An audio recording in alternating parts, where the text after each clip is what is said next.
future, if the Supreme Court keeps going the way that it's going, they'll tear every fucking protection apart. What was the loving? They got a win. They got one, but that's it. That's what I'm saying, right? Like, they got one term. Trump appointed 3 judges, and that's all it took for them to tear apart a whole bunch of civil rights oriented. But in addition, I just took that in one direction. We could talk about the other things that have happened far before Donald Trump did that. We could talk about NAFTA and how, as a result of Bill Clinton and the Democrats in the 80s trying to appease whatever fucking craziness of the right wingers at the time, the like New Democrat, oh, it's the economy, stupid kind of fucking bullshit that was going on at the time. It led us to fucking offshoring all kinds of jobs, right? What was Obama up to? He was offshoring all kinds of fucking jobs, and he was also bailing out the bankers. Do you know what I'm saying? Like, yeah, I'm not saying everything's perfect, but things have gotten on the whole better over the past 100 years, in spite of the fact that we've been juggled in a corporate duopoly. I don't think that the existence of a corporate duopoly means that we're incapable of making positive changes. I think lots of positive change can be made from within it. And I also think that, let's be realistic here, your shot at changing all this has a 0% chance at working. The overwhelming might of global capitalism stopped by people in Alabama voting for Cornel West rather than... No. See, that's the thing here. What you're talking about fundamentally is a corporate superstructure that can only be overthrown through great violence, or at the very least civic uphaul. We're not talking about something that Cornel West can do. Bernie Sanders couldn't do it. None of us can, not individually and not as a group. We're talking about revolutionary stuff. So as long as we're talking about a problem that can't be solved with non-revolutionary engagement, as long as we're talking about on the electoral level, I think we should solve with electoralism what electoralism can solve, and that is holding back fascism for a bit. If you want to challenge the corporate duopoly, I don't endorse you doing so in this fashion on this level, not only because it cedes ground to fascists, I think, but also because it's not the level at which you'd have to engage. Let's be real. The corporate duopoly is not going to be overthrown by third parties without significant changes to our civil structure. You're talking about larger things, which I hope could also be engaged in without ceding ground to fascists. But this environment, I just feel like people make electoralism out to be more than it is. As far as I'm concerned, I wake up 1 year out of every 2 and I go to the poll and I do my best to sort of ward off the legal encroach of fascism. But that's it. You know, that's a small step in a broader plan. And I think that's where the disagreement between us kind of really is found, Vaush, because what we're saying is that we have to seize upon the opportunity that is afforded to us by electoralism, specifically the once every 4 years horse race and media spectacle that is the presidential election. I'm saying we have to seize on that, and we have to think like activists, not just people that are going into a voting booth to practically make a decision.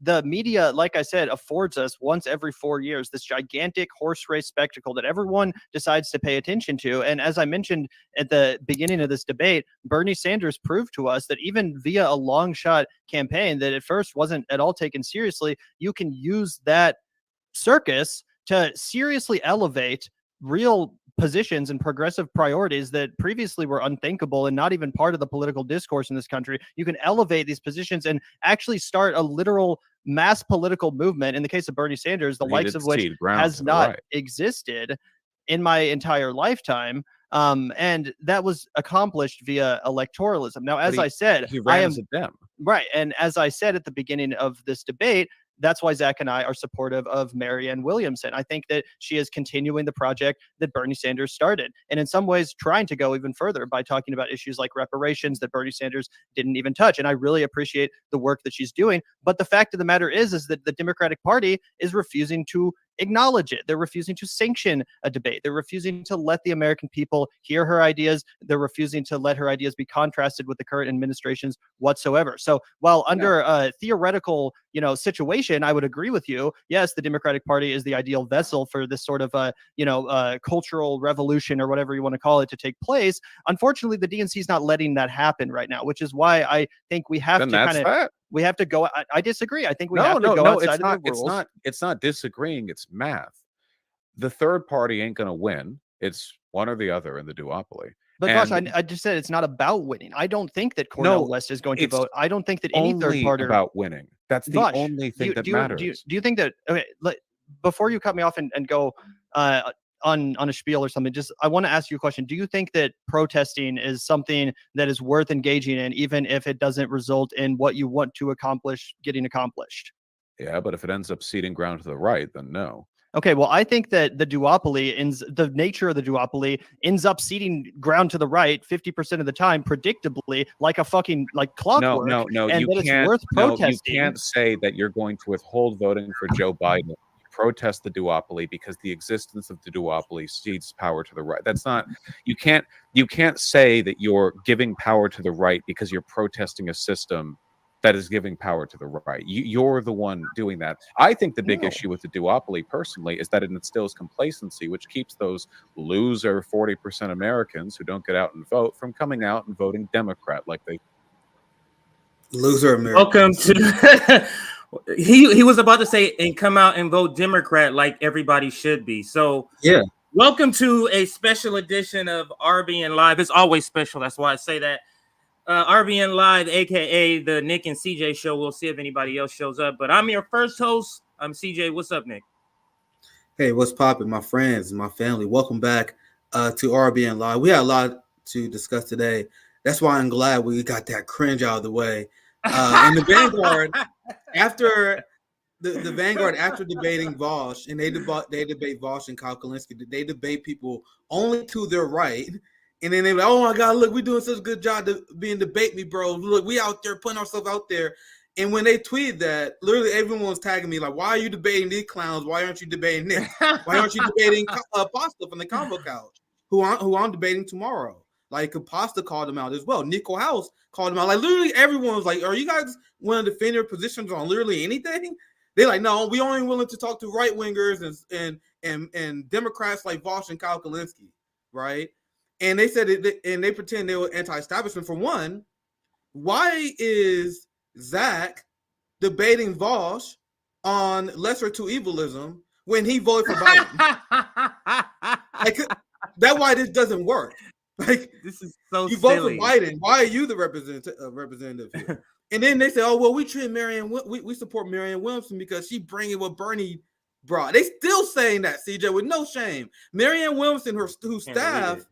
Who she treated her staff like shit, and they still pretend she's Bernie Sanders. There was just a story that released, so I can pull it up here soon, where you have Marianne Williamson staffers that leaked and said that begging people not to support her because she's a grifter. She's an open grifter. So I mean, I guess if you have my position, you believe that Bernie's a grifter, and you calling her a grifter, I believe that. But that's not the message that they're saying. They're saying that she's starting some movement, and everyone knows that's not true. People who work with her know that she's selling a book. And I don't know if she told them at the wedding that they're gonna get cut, so they go along with the lie. He probably told them he's getting a cut. But Vaush is just a Democrat, and I mentioned this before because you asked this question like, how does he even exist? You have a trend. Think about it, guys. You have a trend where younger people are becoming more socialist, more anti-establishment, and rejecting the two-party duopoly. These same young people also, for whatever reason, like to watch people play video games, right? So Twitch becomes this giant social media platform where a lot of young people watch. At the same time, young people are leaving the two-party duopoly and calling themselves socialists. So you want to know what would be an amazing 3D chess move by the establishment? If they have some guy who played video games, call himself a socialist, but tell people to vote for Democrats. That is exactly who we have. That's why I said... Go ahead. So go ahead. No, I was just gonna say that's why I just add that. That's why I said before we started, there's no way, and I said this from the first time I've heard this guy. There's no way this guy is not a plant. There's zero opportunity that this guy is not a plant. Comes out of obscurity to now and crosses over from playing video games to now being seriously considered as a socialist thinker that happens to push people to the Democrats, and not like lightly.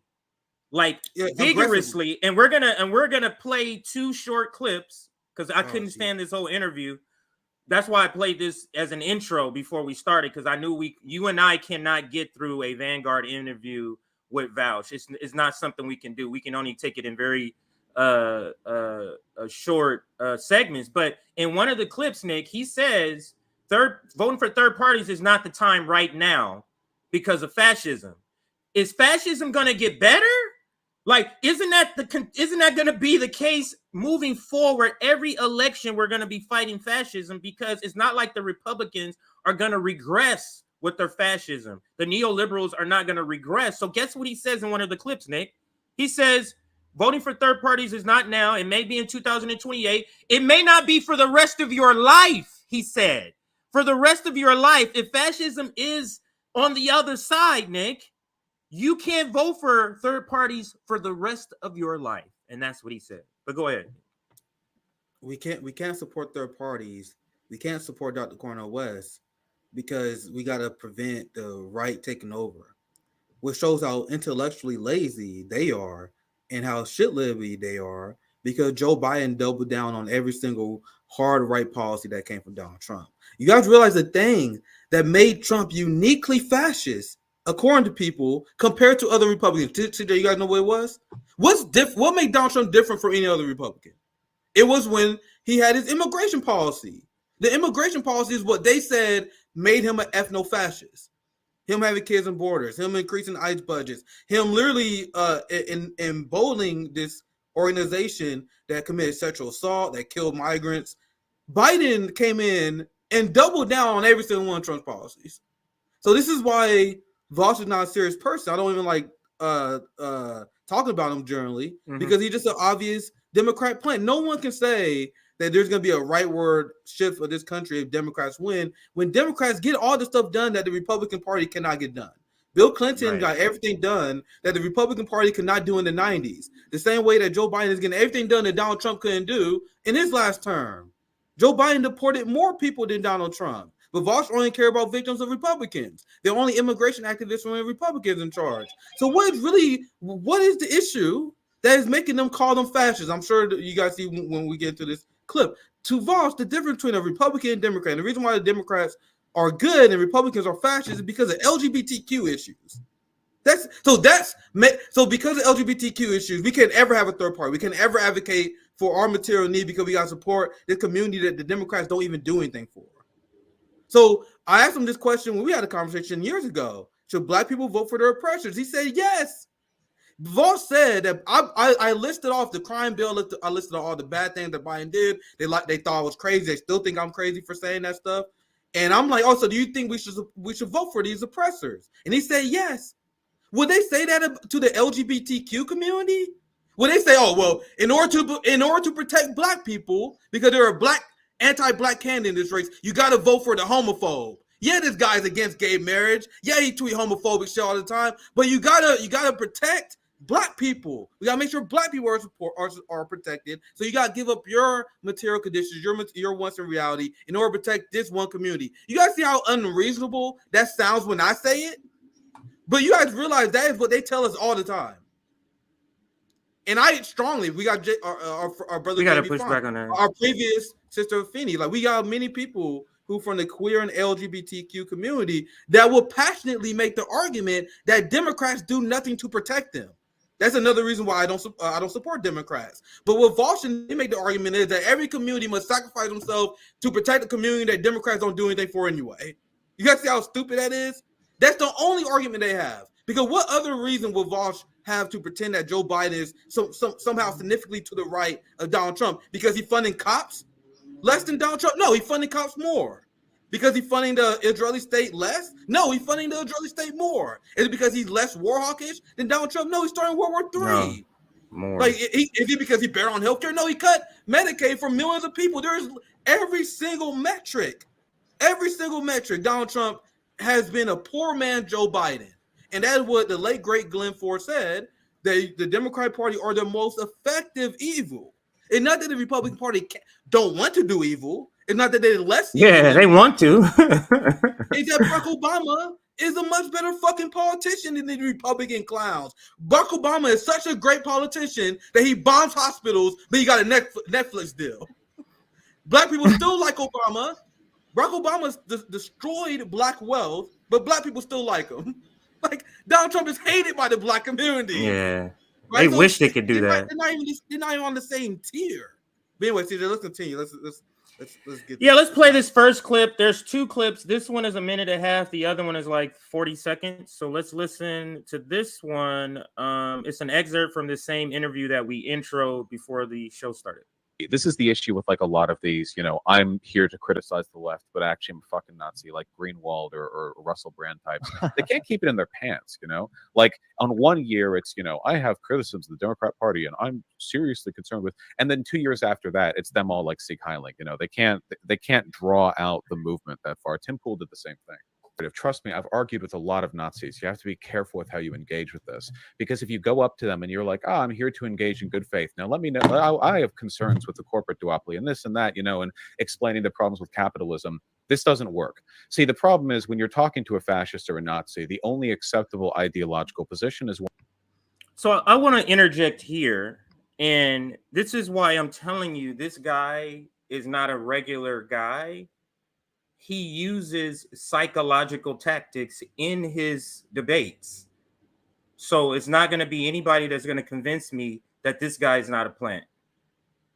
Because what he's saying here, Nick, is he is connecting Nazis with anybody being against the corporate corrupt duopoly. Yes. That's what he's connecting. He's trying to connect that. But not only that, we had, when you go on shows like the Morons or AKA the Vanguard, you don't have any intellectual pushback. So he's talking, Nick, as if it's a given. Why would you be talking to Nazis about corporate politics in the first place? You wouldn't. But you see how it's a given. Yeah, these are Nazis. So that's already a given. So let's just talk about how this is what happens when you talk to Nazis about, and he's equating what we're saying about the corporate duopoly and just labeling it as what Nazis are saying about the corporate duopoly. Go ahead. You're going to chime in. Someone's bullshit to break down. For one, he's pretending that he's this brave crusader fighting Nazism. Meanwhile, he supports arming Nazis in Ukraine to a very passionate degree. Like Vaush, like you guys say, Nick, what are you talking about the NATO left? Vaush literally was like, yeah, NATO is a great institution for the left. Like straight up. Like, and that's why I don't think he's real. He's just some guy having fun. Like he was given a role. He's like, man, I'm gonna have fucking fun with this, right? And he having fun with his role. That's what he does. He have fun time on the streams, doing the bullshit he's assigned. But you got liberals like Vaush that pretend they find Nazis while they're supporting the Banderite regime in Ukraine. And also, you guys see how he refers to Glenn Greenwald as a Nazi. Yeah. He refers to Greenwald, and I want you guys to realize that Vaush is so milquetoast and so establishment. He considers Crystal Ball to be red-brown Nazi because she's cool with Siger. That's how far gone he is. So according to him, anyone who had conversations, anyone who having conversations with Republicans who are not Democrats, they are Nazis as they support the Banderite regime. Meanwhile, what had changed regarding Glenn Greenwald? Because Vaush and these people, they would do this spill where they would say, well, Glenn Greenwald, he used to be a principled journalist. Whatever happened to him? What? And I'm asking you and I'm asking the chat, what the hell changed about Glenn Greenwald where Sam Cedar, and once again, the reason I'm bringing this up because not only just Vaush, and Vaush is a plant for the establishment because he's more than happy to repeat like the narrative that comes against anti-establishment people. You guys see what he said about Aaron Monte, Glenn Greenwald. Anyone who speak out against empire, anyone who speak out against the Democratic Party is a Nazi. So I'm asking, what changed that made people think that Glenn is a Nazi? Because he's against Democrats. He recently explained on his show that he's became more hardened against the Democratic Party, seeing how they doubled down on imperialism and they are the party of the CIA and the military-industrial complex. So this is according to Vaush, and we just had this exchange today, me and Glenn. So I'll put this up on screen so y'all play back the video. So here's what Vaush, and I see you, Ron. I'll introduce you here soon. This is what Vaush consider to be a right-wing Nazi, CJ. Someone who denounces the abuses of the CIA, the FBI, the NSA, and DHS. If you denounce the CIA and FBI, oh my God, he's a Nazi. You fucking Glenn Greenwald, that fucking far-right winger. What else do Glenn Greenwald do? What else do Jimmy Dore do that these people are considered right-wing for? They oppose the CIA and NATO war against Russia. So Glenn Greenwald opposes funding Nazis in Ukraine, but Vaush is for funding Nazis in Ukraine, but somehow Glenn is a Nazi. You guys see how this thing don't even begin to make sense at face value? The only people who follow this are casuals who don't care about politics, who watch Vaush because of the video games and the politics are extra. I explained this before. I have a friend, I won't name her on the stream, who's like, hey, Nick, you know that my kids watch Vaush?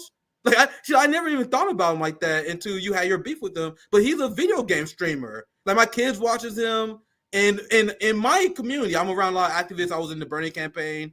Like, I was in the campaign. I explained, everyone in the Bernie movement knew who I was. Nina Turner was forced to unfollow me. A lot of these people unfollowed me. They all knew who I was. The entire Bernie movement knew who I was. All the activists knew who I was. Not one single fucking activist knew who Vaush was. But Vaush is way more popular if you look at the numbers. If you look at the numbers, the descriptions, all this stuff, way more popular. But not a goddamn activist know who he is. Because his audience are just fucking kids who he is trying to sell this propaganda to, because the establishment realized that Gen Z is more radical than anyone else. So have you guys see, this is what make Glenn Greenwald a right winger. But I pass it to you, let's back. We can get back. Oh, no, let's see what's up to Rome. Yeah, go ahead. No. What's going on, y'all? What's going on? Yeah, I was listening. Man, my laptop was messed up. But you already touched on a few points that I wanted to touch on. So yeah, these motherfuckers. Yeah, I'm pretty sure I had a lot more to say. He definitely is sent to program young white children for sure. Yep. Yeah, for sure. So you just alluded to, Rome, the point that I just wrote down that I was going to make when it got back to me, and this is another sort of red flag to me of why this guy is an obvious plant. Like, who does that? Like, you build an audience on video games, but now you make a pivot to politics, and you're this large. If you're an establishment and you're worried about this leftward move to socialism, communism, or at least away from capitalism, why wouldn't you start targeting 13 and 14-year-olds to get them at that age and co-opt their understanding of socialism and communism with this guy? This is literally his audience are the people before they start studying theory, Nick. It's before the studying of theory. He's catching them early. And with this pivot, and it's clearly now with a person as he is so well, he gives all of these sort of dates in his speech, so he can do that, but he can't pick up a book to really see what communism is about. He can't read theory about socialism, but he knows every other sort of a date and historical fact. I don't buy it at all. I don't buy it. Yeah. There's still I have anyway, let's continue. I'll add this later. Yeah, we can play. Yeah, we can play a couple of videos. Yeah, let's finish this one out, and then I got one we got more. a lot covered today, so let's finish this out. One of complete opposition to everything they are and everything they say. If they say they agree with you on something, no, they don't. They're lying. You don't trust them. After all, if they agreed with you on something, they wouldn't watch Glenn Greenwald, a fascist. This is the tweet that Cornel West put out for that. I was blessed to be in dialogue with my brother Glenn Greenwald. We discussed a variety of important issues from Ukraine to the hypocrisy. Why would he say Do you know more about that, Nick? About Ukraine? Why would he go? And guys, we call out the NATO left because they passively support Ukraine and because they're afraid to talk about this issue because they'll be exposed. Vaush is not that guy. Vaush is not a Marianne Williamson. He is not shy to talk about this issue. He debated a few people. I didn't watch it. I know he debated Hinkle over this before. I think he debated Haas over this before as well. Like, he's an offensive Banderite Ukrainian supporter. That's why it's hilarious that he's pretending that Glenn Greenwald is a Nazi, as he's an open offensive Banderite.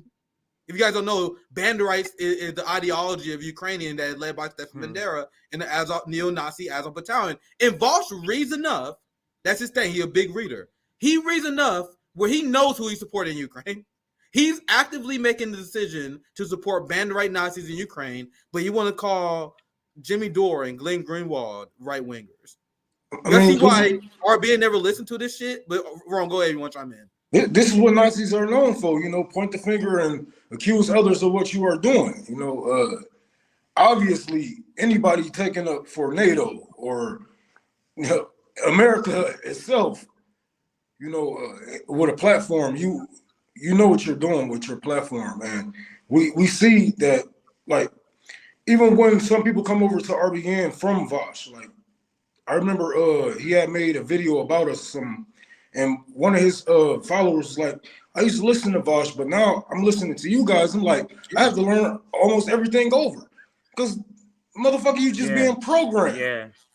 Yeah. You're not, that's a great point. You're not actually learning anything from him. You know, he just saying a bunch of stupid shit. Some of it edgy, it catch your attention, and this is what you think. This is what you think is fact. So now we have all of his fans and followers coming on certain Twitter pages and taking up for him when he say some outrageous shit, or say, "Oh, it was a joke. He was joking." Like, certain things you just don't joke about, like being racist or being a fed or being a pedophile. Yeah, that is a great point. Let's get back into the video for it finish, and then again, I got another 40-second video, and then we can close this segment. Of both the Democratic and Republican parties. What hypocrisy? Well, I know because I watched it. The hypocrisy associated with corporate politics and a rejection of populist ideology in spite of people's interest in it. You'll never guess which far-right group thinks the Republican Party has rejected populist influence and is instead up and cozy with capitalist oligarchs. See, that's the thing. I can't believe he literally thinks he makes a point. I just want to see the brain dead people that actually listens to this guy. It's truly amazing to me. Oh, here it goes right here. This is the one. Is it this one? Yeah, this is the one right here. All right, so let me start it from the beginning. It's short. Actually, this is not the one, but it cuts to the chase, so I'll play it anyway because it's shorter than the other one. He does his spiel, you know, corporate politics bad, both parties bad. You know who thinks corporate politics are bad? Nazis. They think the Jews run them. Come on. He does his spiel, you know, I'm gonna let it play one more time. Politics bad, both parties bad. You know who thinks corporate politics are bad? Nazis. They think the Jews. See, this is corporate. Jesus Christ, this guy is just. That's the thing. What happened when I talked to Vaush? Like, you're baffled by his stupidity, and you got to see Gavin made an audible. He audibly cringed. Like, there was audible shock, and that's his strategy. His strategy is to baffle you with his absolute stupidity. So that's absolutely ridiculous. No, my bad. Go ahead. I didn't mean to cut you off. Go ahead. We can continue. So this is another one. Now this one is where he says voting for third parties, you may not ever be able to do that in your lifetime. I agree. Cornel West probably not going to win this election, but I still think we have to start somewhere. I think we have to start. We saw this one? Yeah. I think we played this one first. Okay, because I thought I played a different one. Then I'm trying to look for one. Politicians are populist shit. My bad, everybody. I should have had this queued. Hang on a second here. I think that I have the nature of the duopoly. I don't think I'm not saying this is it. Perfect, but things this have is it right here. This is it right here. Vaush, do you concede that you have Stockholm syndrome? No, not even remotely. I think that the you argument don't think that the Democratic Party is holding you hostage? No, because what you think that so this is the critical difference in thinking here. You think that I have a limited perspective on this because I have accepted the nature of the duopoly. I don't think I'm not saying everything's perfect, but things have gotten on the whole better over the past 100 years, in spite of the fact that we've been juggled in a corporate duopoly. I don't think that the existence of a corporate duopoly means that we're incapable of making positive changes. I think lots of positive change can be made from within it. I don't think much can be done within the duopoly. I don't have much faith in the Democratic Party or in Joe Biden. But they're all, Tim Pool loves to play this bullshit, right? Yeah, the corporate oligarchy is terrible. Politicians buy our or corporations buy our politicians. All this phony, like, populist, shit. The corporate duopoly. And let me say this as we close here, because I can't take more of this, because this is an obvious plan. It feels weird that we're analyzing it because we know this guy, he's not real. But a broader point I want to make, and that's what these these white debate me bros, they project themselves as having these debates as they're some sort of like thing Rite that of we should be passage. Rite of doing. passage. Yeah, rite of passage. That is a perfect description. But you notice they only go on other white media figure shows because they need to take away the ability of being able of arguing to somebody who's actually living through the stuff they're saying we can't take care of right now. So, for example, it would be hard for Vaush to argue against a Palestinian who lives in Gaza.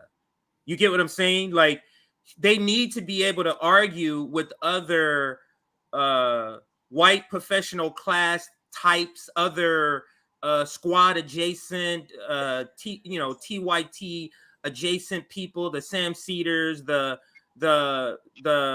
Tim Pools. You notice he keeps saying Tim Pools.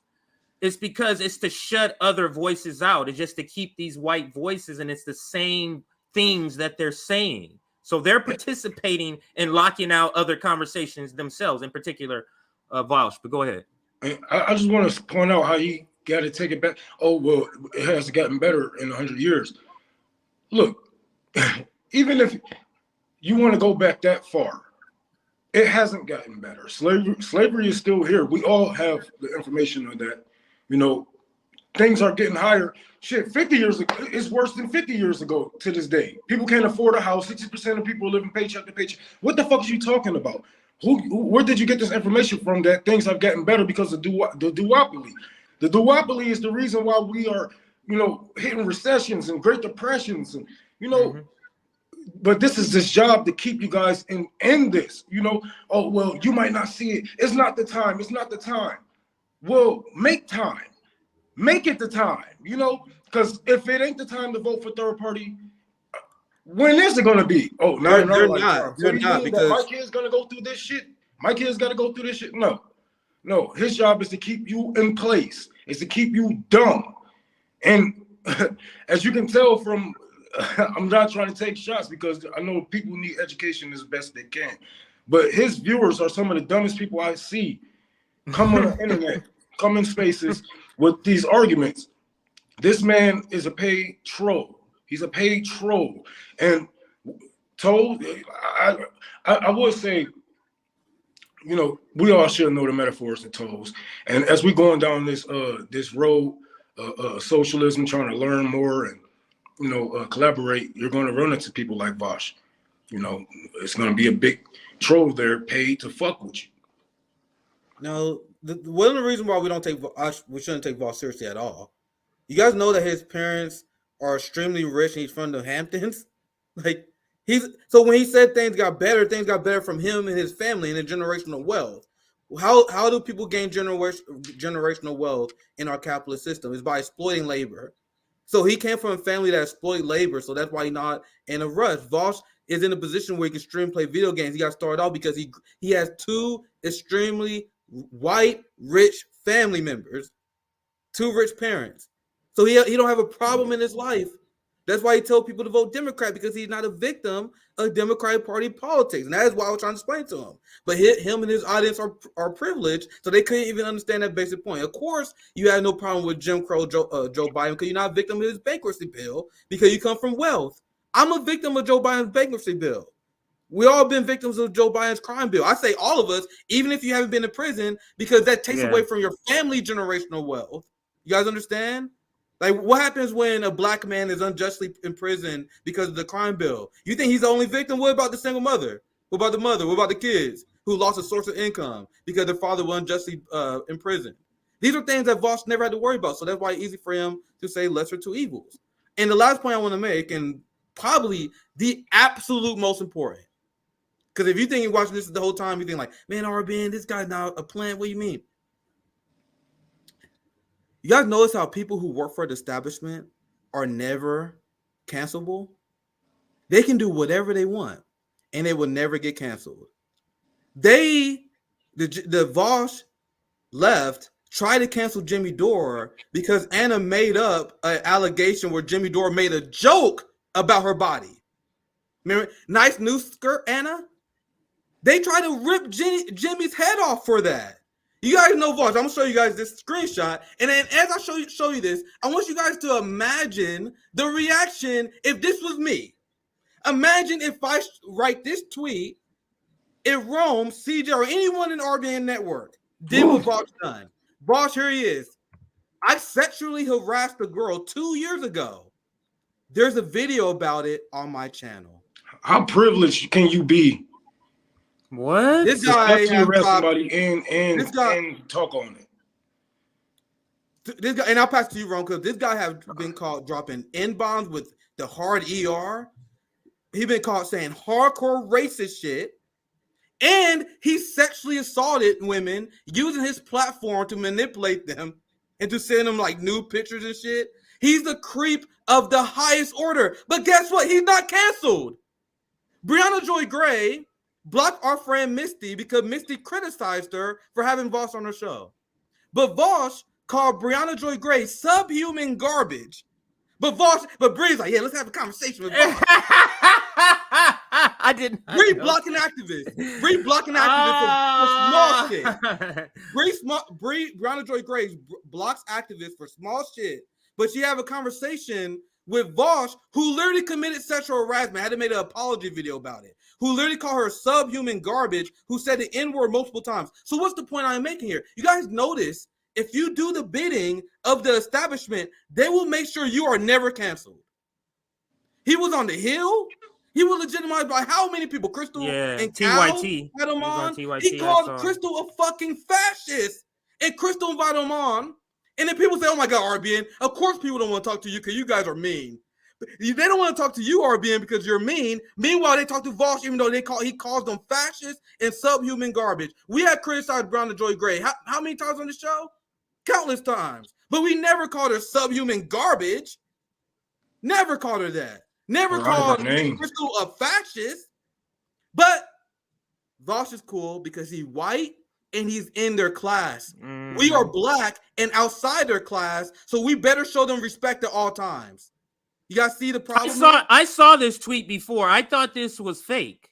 No, this because I cleared. No, Nick, I literally saw this and I was like, "Hey, why you gonna do that? This is obviously some bullshit." Somebody sent this to me, and I was like, "Ain't nobody gonna do that. That's some bullshit, right?" I literally had that reaction. I could not comprehend a person saying this, really saying this on his shit. I could not even comprehend. I swear to God, Vaush fans will defend this shit to the death. While they call Republicans rapists, they will defend Vaush saying the N-word while they call right-wingers racist and Nazis.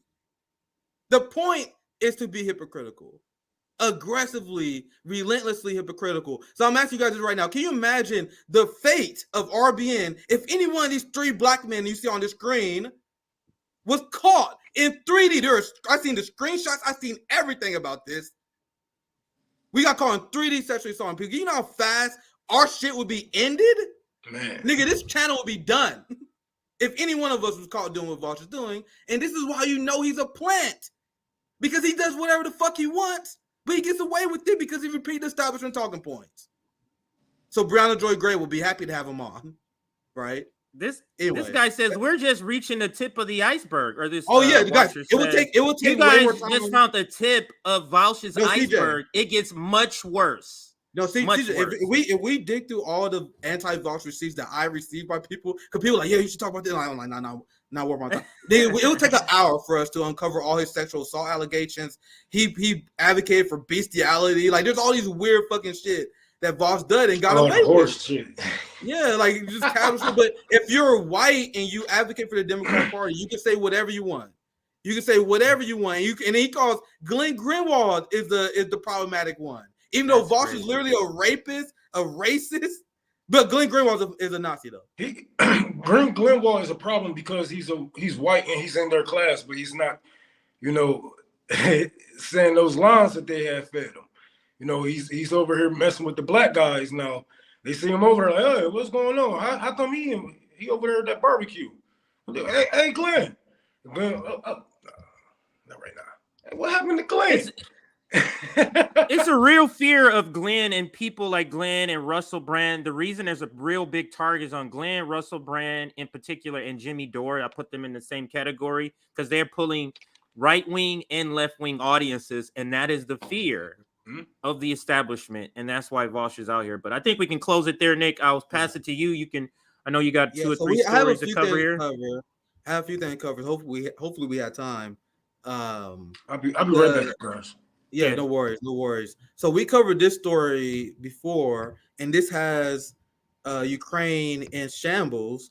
We talked about this with Mark Kimberly.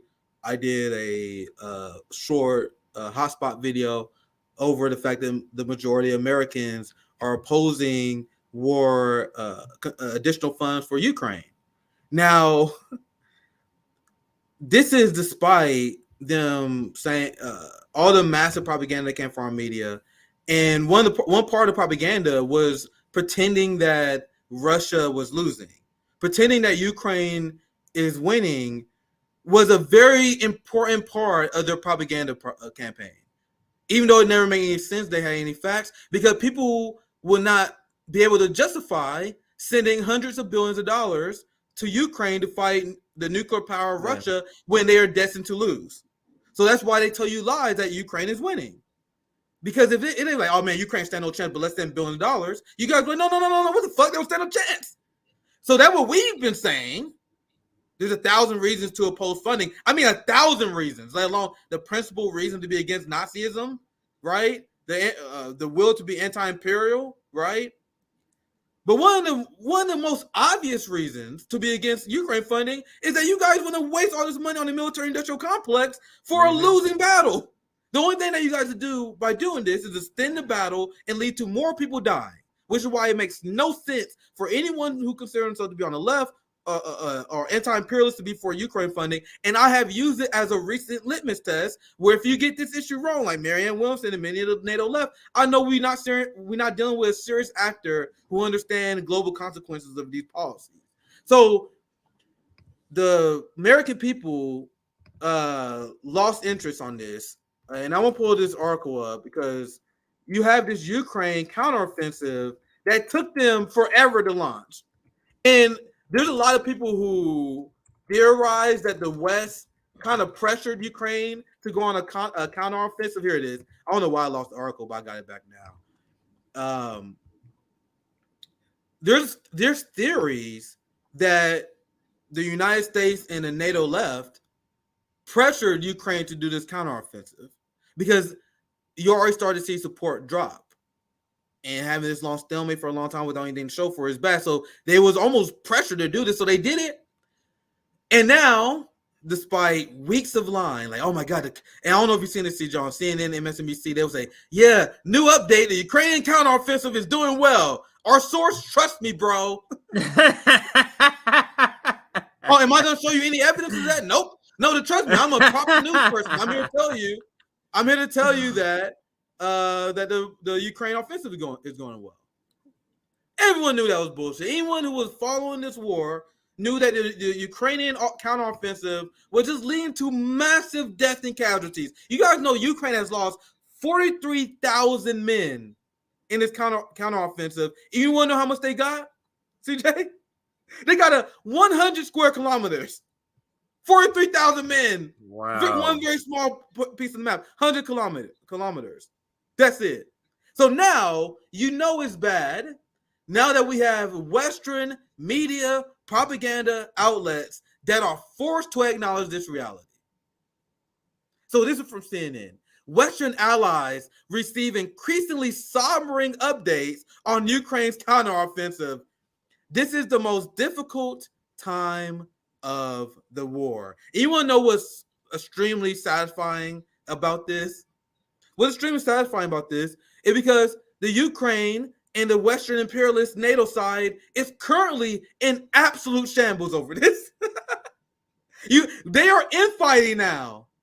And I'm going to show you guys this here later in this segment. You got people in the Western media. This is the segment version. I'm going to show you this.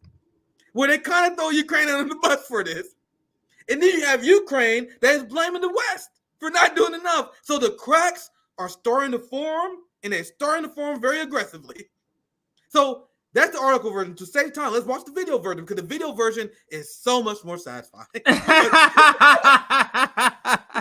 Because when you read the article, you get a lot of facts, a lot of details, a few quotes. But the video version, you hear the pure cope and reckoning of CNN voice when they realize that we've been lying to our audience for the last 5 to 6 weeks. We hope they don't realize it. So there's a lot of breakdowns. So let's get into the video. Do you want to chime in going once, going twice before we start? No, go ahead. Let's get started. I'm gonna stop a few times, but I'm gonna let it play in the beginning here because there's a lot to say. I watched this segment this morning. I was dying laughing. This segment is pure cope and also propaganda report. Let's watch it. Overnight, 2 Russian missiles struck a city in eastern Ukraine, killing 7 people, injuring 80 others. Officials say those missile strikes happened within 30 to 40 minutes of one another. The second missile striking right as first responders arrived to help people. There's also this new CNN reporting this morning on Ukraine's counteroffensive just weeks into it. Western officials tell our colleague Jim Sciutto they're concerned the assessment of the battle to regain territory is increasingly sobering. Illinois Congressman Mike Quigley just recently returned from meetings in Europe with U.S. commanders training Ukrainian forces, told CNN, quote, "Our briefings are sobering. We're reminded of the challenges they face. This is the most difficult time of the war." Joining us now, retired Army Major Mike Lyons. Do you agree with Quigley's assessment? I mean, he was meeting with the people that are training the Ukrainians. Yeah. So it's 2 months to the day since the counteroffensive started. They've gained maybe 10 square miles or so, not a lot. But, attacking frontal. How much they get, sir? Let's listen to that part again. This is the part where they actually have to acknowledge this. And I'm showing you guys this segment because you guys know I watch a ton of these. I watch a ton of these Ukraine statements. This is one of the first times I've seen them acknowledge it, CJ. But, we only got 10 square miles. Meeting with the people that are training the Ukrainians. Yeah. So it's 2 months to the day since the counteroffensive started. They've gained maybe 10 square miles or so, not a lot. I gave them too much credit. Attacking frontal fortifications. When I think I gave them too much credit earlier. This guy even saying they got less than I thought, if I'm reading it right. But anyway, let's continue. Reinforced by minefields without air superiority. Not a lot of times in history you can show that's been successful. I think we've set the expectation high for what the Ukrainian military can do, but they're not. Oh, did you, sir? So they told you guys, and dumb leftists believed them. They told you that Ukraine, just because they were giving weapons to NATO, is going to defeat one of the strongest military powers in recent human history. And you think you overhyped it up a bit, sir? Just a little bit? You don't say. This is what we've been telling you guys for a while now. He just, I think we kind of overhyped this. You think? You think, sir? You're not asking. Why do you think? Why do you think they're coming out now? I think it's because, one, let me just say this. If they're coming out now saying how bad this was, this means this has been bad for probably a couple months already. Oh, yeah. And they're just now coming out. But so is it that now there's no way to hide it? Like there's no more smoke and mirrors that they can do. There's no more like the weapons are depleted. Their men are gone. There's people have seen video of you kidnapping people, trying to put them in the military in Ukraine. Like, is it no more hiding this? Why do you think they're coming out and saying this? They lost 43,000. And once again, this is one number I found. I found this real quick. The number is probably more. They lost 43,000 men in a few weeks. How can you really hide that? Like, they've been blatantly lying about everything in this war, and the anti-imperialist media have been trying to call them out the best they can. But when you had this big counteroffensive that not only the United States, but every single Western media hyped, and you're going to cover up 40,000 people dying in this? They can't. To answer your question straight up plainly, CJ. That's it. The fucking cracks are forming. They are in shambles. They can't hide how much they have failed here. And now they're just in shambles. Let's continue to watch this because they're going to throw a few shades. I don't know if I missed one of them, but they throw a few shades at Ukraine's side. And then he realizes it later. And he's like, oh, well, it's actually not the Ukrainian people's fault. But they kind of suck. But not their fault, though. I wish they fought this better, though. Let's continue. And let me say this part. Let me put this comment up here because this speaks to their downplaying, using words like sobering. It's a lot of soft language you hear them using. When if this, let's say they were describing Russia's position, and Russia's position was Ukrainian counteroffensive, right?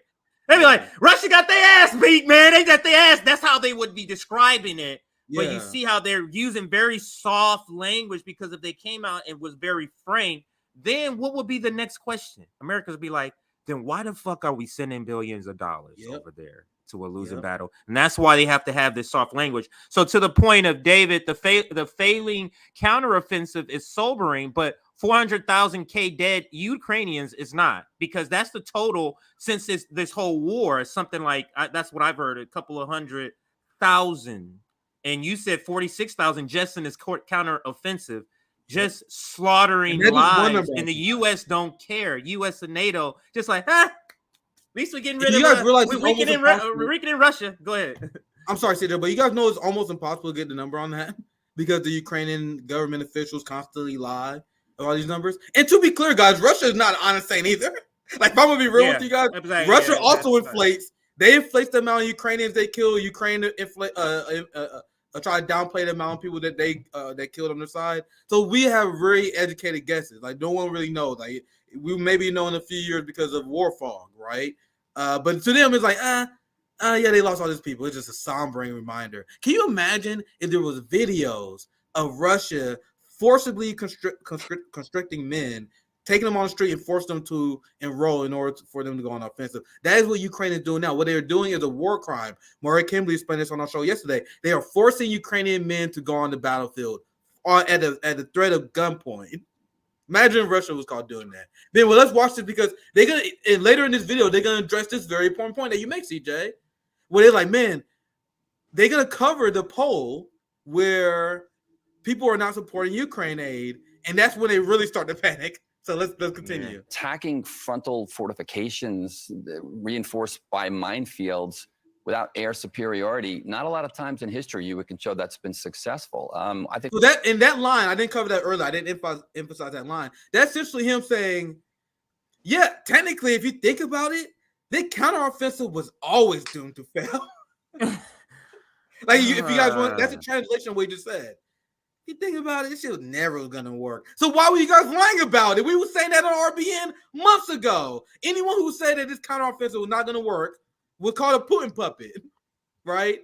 So I want you guys to see this part again, because this is the part where he says it. I'm gonna let it play some more. This is the part where he acknowledges that Ukraine never had a chance. Their fighting capacity is not enough to defeat Russia, which was obvious to anyone who had basic common sense. You know, attacking frontal fortifications reinforced by minefields without air superiority, not a lot of times in history you can show that's been successful. I think we've set the expectation high for what the Ukrainian military can do, but they're not fighting a combined arms fight. They're not fighting a counteroffensive the way that historically shown has been successful. Not their fault, but they're doing you see, that's the part. So I'm glad to see we've got. That's the part where he realized he was dragging them a little bit too hard. He's like, oh, actually, it's not their fault, though. Anyway, let's continue. Some sober reality with regard to the situation there. Abrams tanks will be there in the fall, so that will be obviously helpful. But as Jim's reporting, that it's not about hardware, it's not about weapon support. So how much can that help? You know, because the Abrams tanks are going to get there at a time when the rainy season is going to start. And the way tanks are deployed effectively is when they're used for shock effects. And if you're Russia, you're seeing where those tanks are going to go, because that's exactly where the offensive. Russia had destroyed thousands of these little. Yeah, it's going to. And so he's pretending, and the whole media is pretending that the 50 tanks. Like, Biden signed an order for like 50 fucking tanks. So this, after Russia destroyed hundreds and thousands of these tanks, they're gonna get 50 in the fall, and they're gonna change the war, CJ. Anyway, let's continue. And 50 tanks, and if it understand, when you're transporting tanks don't drive from where they're manufactured to the battlefield.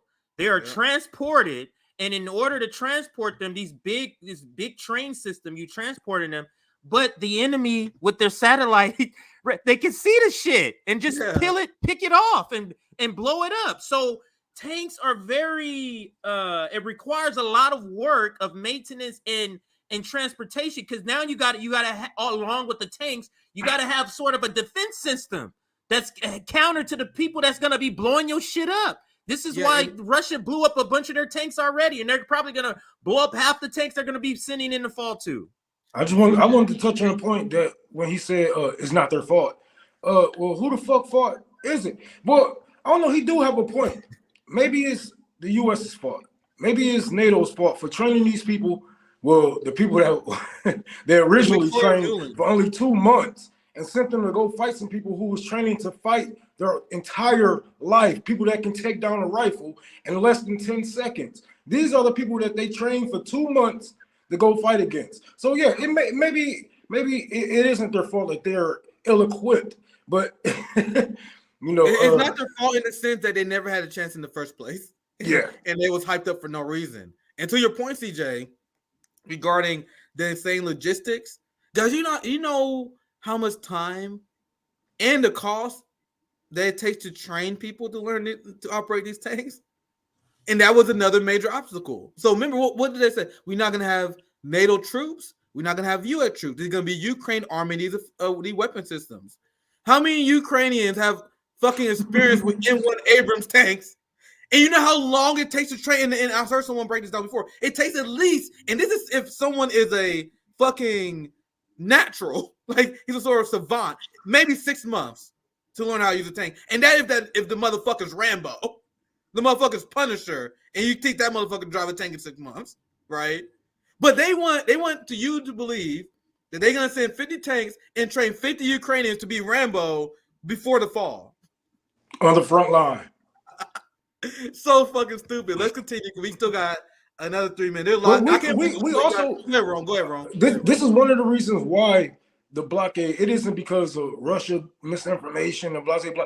They did not want us to see what really is going to go down on that battlefield. We knew Russia was going to be kicking ass, but we didn't think it was going to be like this fucking bloody.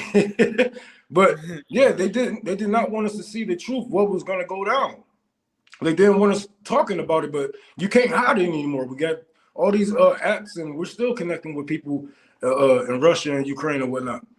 So we still have the information. They can't hide this anymore. Yeah, well said. I'm gonna continue the video. I can't wait to get to the point where they discuss the poll numbers. That's the part I really want to get to. I think I saw that part. That part I think is up.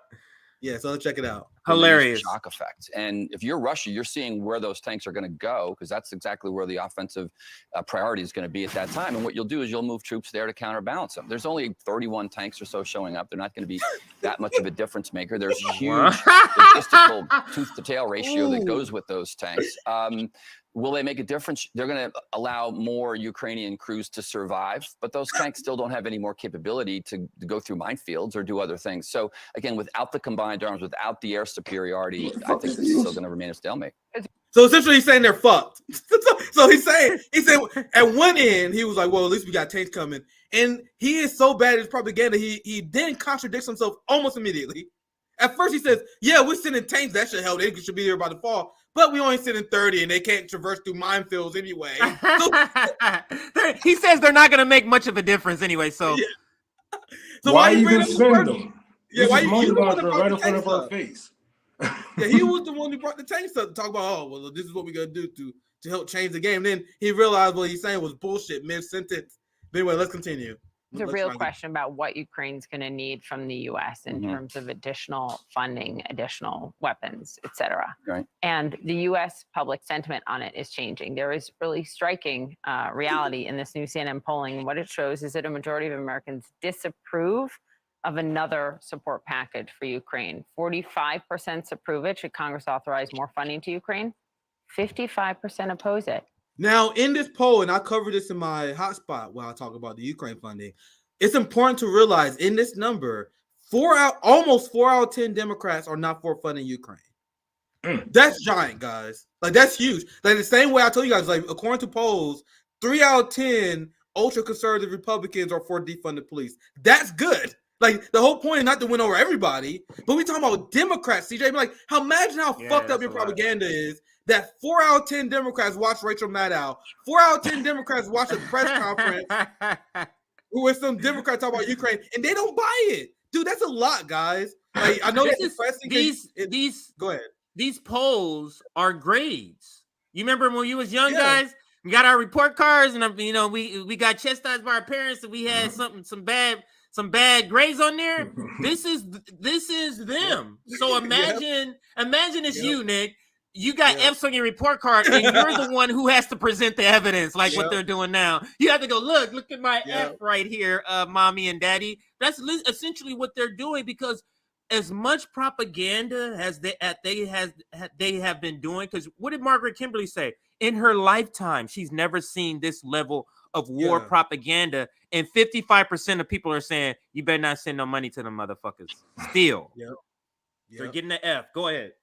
Yeah, Rowan, I don't know. I think you want to chime in. I can continue the video if not. Oh, no. I was just laughing at y'all niggas. No, let's see how they report on this failing report card, because that's a perfect analogy for the situation.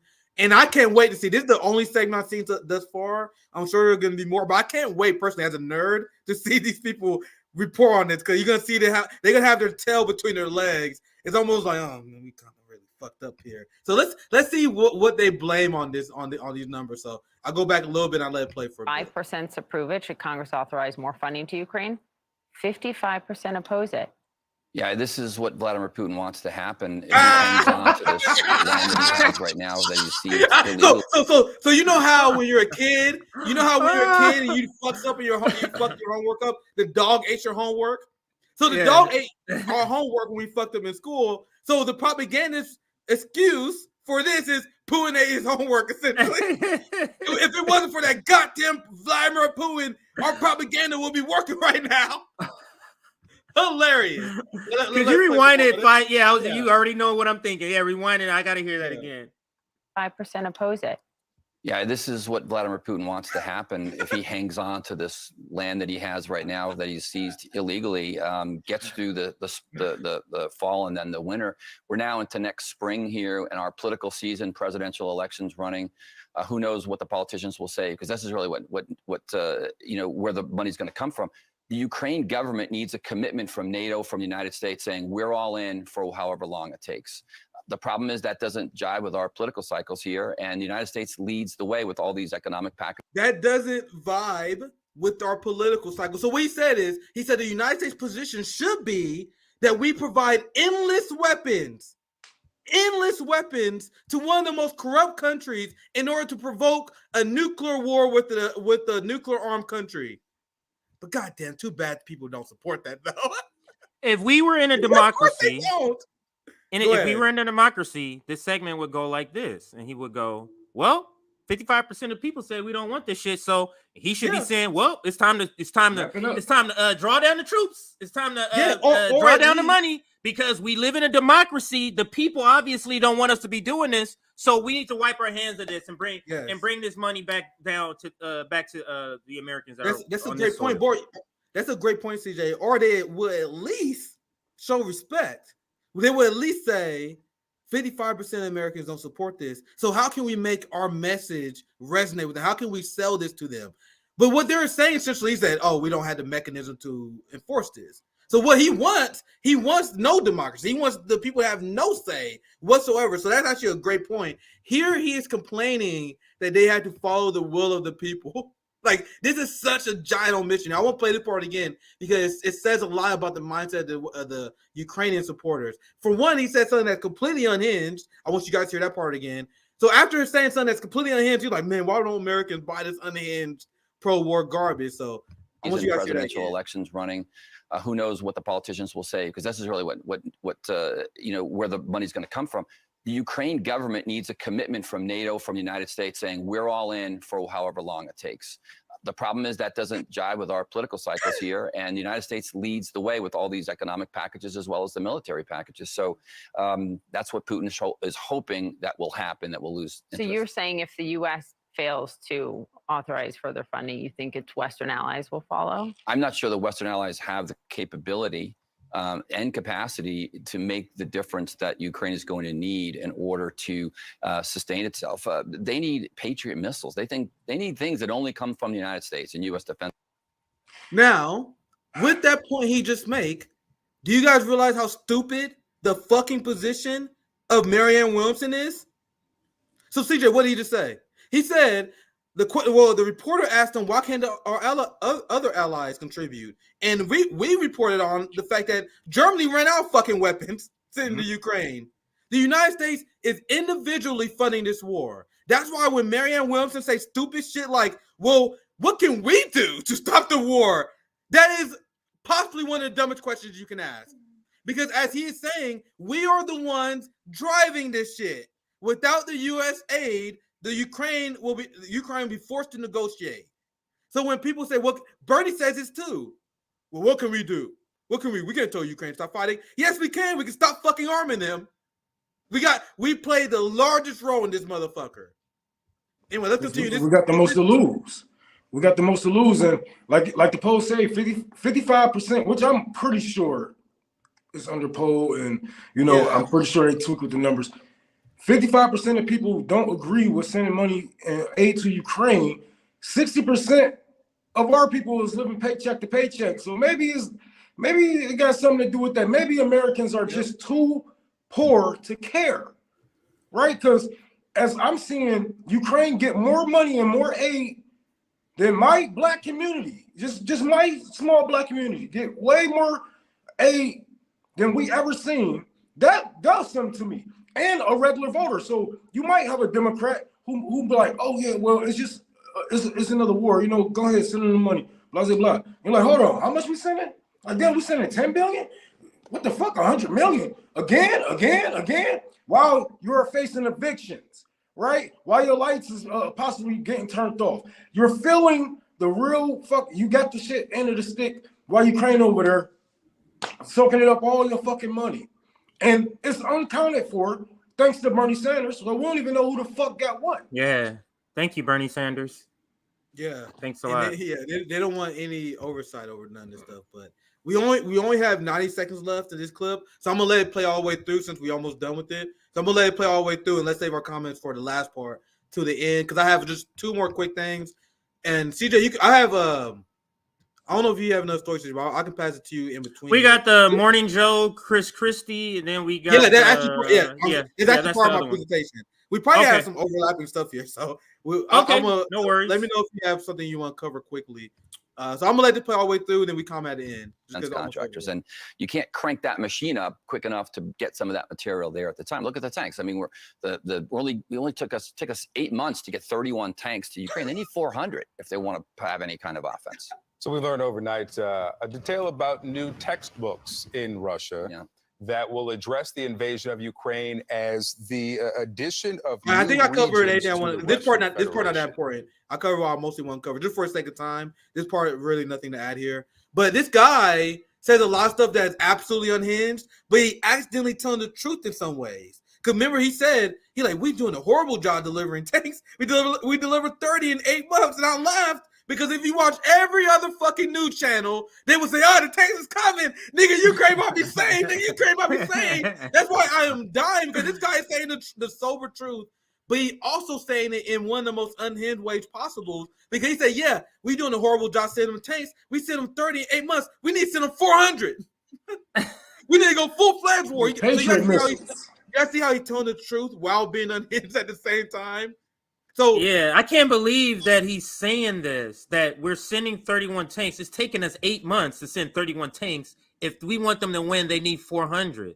So are you saying we should stop sending them money and tanks because they're going to lose? Or are you saying we need to send them 369 more tanks? Like, which are you saying here, sir?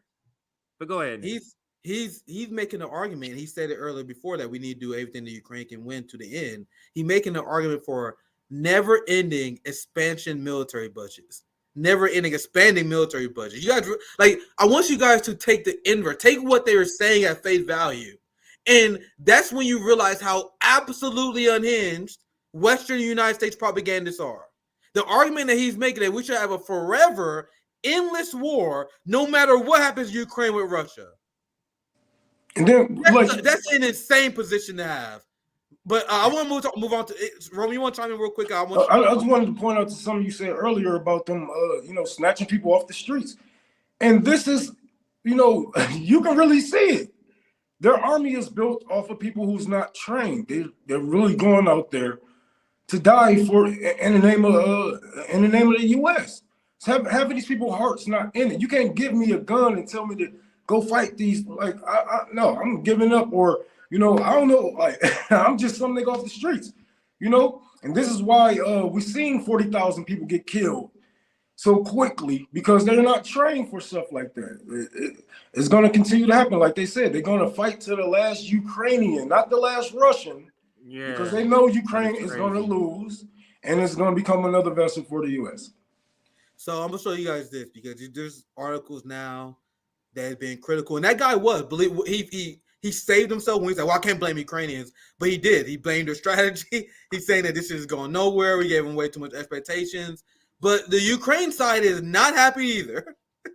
And I'm greatly enjoying this, because in result of this failed counteroffensive that the Ukrainian military was essentially pressured into, like at no point during the winter, during the spring, was they ready for a counteroffensive. But there was segments in the Western media say, hey, Ukraine counteroffensive is going on, right? Hey, it'd be great if Ukraine have a counteroffensive. Their funds kind of rely on it. So they're like, God damn, we got this goddamn counteroffensive.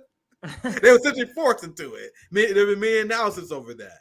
Now, the Ukraine side is not happy, and they are blaming the United States and the West for their failure. So here's a Ukrainian cartoon blaming the West. So let's play it. I think it speaks for itself here. And also, one thing I want to add, when we watch this clip, I'll let it play before I add any more commentary. But this is the Ukrainian cartoon blaming us for their failure. Ми повністю підтримуємо Україну і бажаємо їй швидкої перемоги, а також надамо всю необхідну зброю для звільнення земель від окупантів. Це саме те, що нам зараз потрібно. Дякую.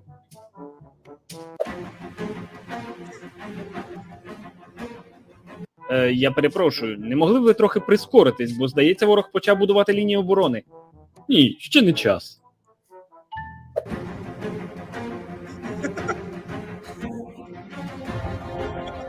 Ворог почав рити окопи, і з кожним днем лінія оборони стає все сильнішою. Будь ласка, треба прискоритись.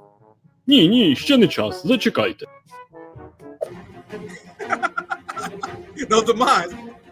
Ворог вже почав мінувати нашу територію. So, since we're at the halfway point, you guys see the Ukraine's asking for more weapons and more offensive pressure. While he is doing that, the Russians are fortifying their defense because it's easier to hold land than it to take land. So, anyway, let's continue the cartoon. Just for the listening audience, let's just describe. So we're watching like an animation of an American representative and a Ukraine representative having this conversation. Is put in an animation and make it a little funny. So that's what we're watching, and we'll kind of give you a play-by-play after the second part. Yeah. So watch how Russia builds a defense, and this is why they can't surpass it. So let's continue. Треба прискоритись. Ні, ще не час. Зачекайте.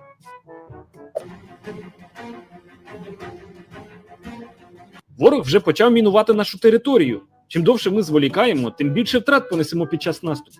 Да що ж ви такі нетерплячі? Почекайте ще трохи. Здається, мені ворог уже повністю готовий до оборони. Що ж, чудово. Тепер тримайте. Дякую.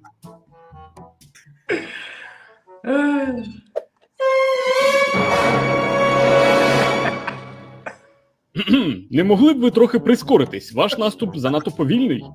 А як на рахунок літаків? Підтримка з повітря нам би зараз не була зайвою. О, так, звісно.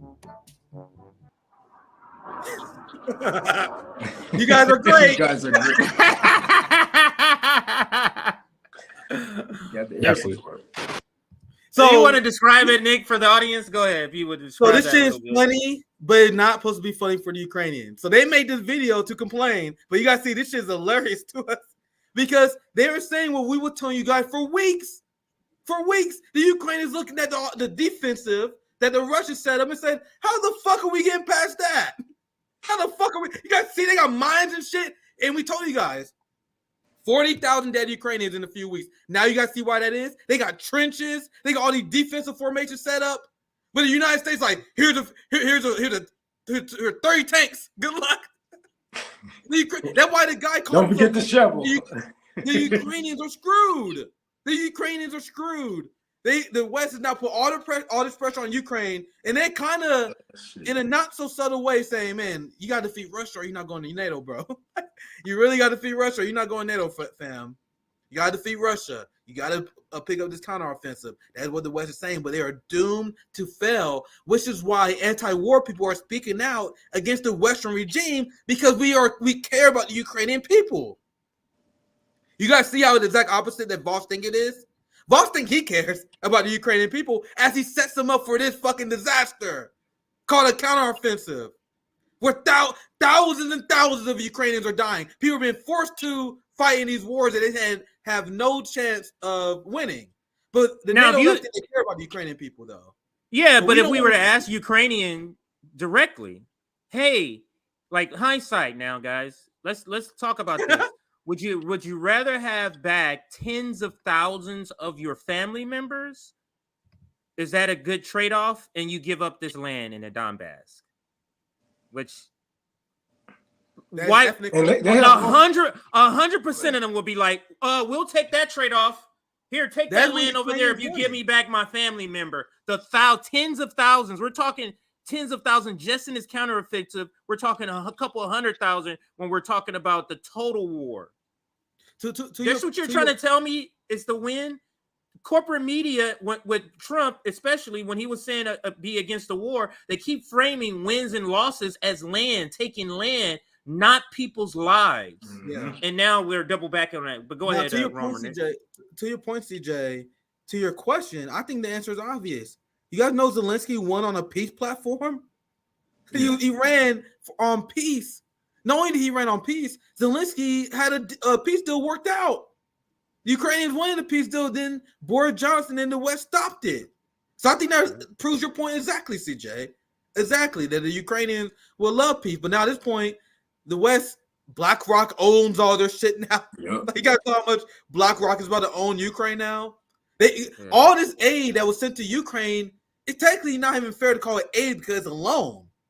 Like, you guys realize that the West owns Ukraine now? That was the whole part of this. That's why they wanted to do this. They're going to have a very sexy repayment plan scheduled after the Russians. So they're fucked. They're fucked because of the NATO left. They almost cannot.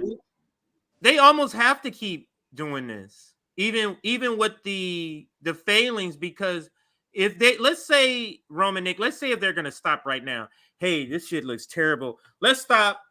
Aren't we going to start questioning, like, what the fuck do we send $100 billion to this shit for? Why the fuck do we do this with this garbage? So they can't even do that. So even with this offensive clearly saying this war has been lost, they still got to kind of putter along. They still got to do it. Otherwise, we have the answer.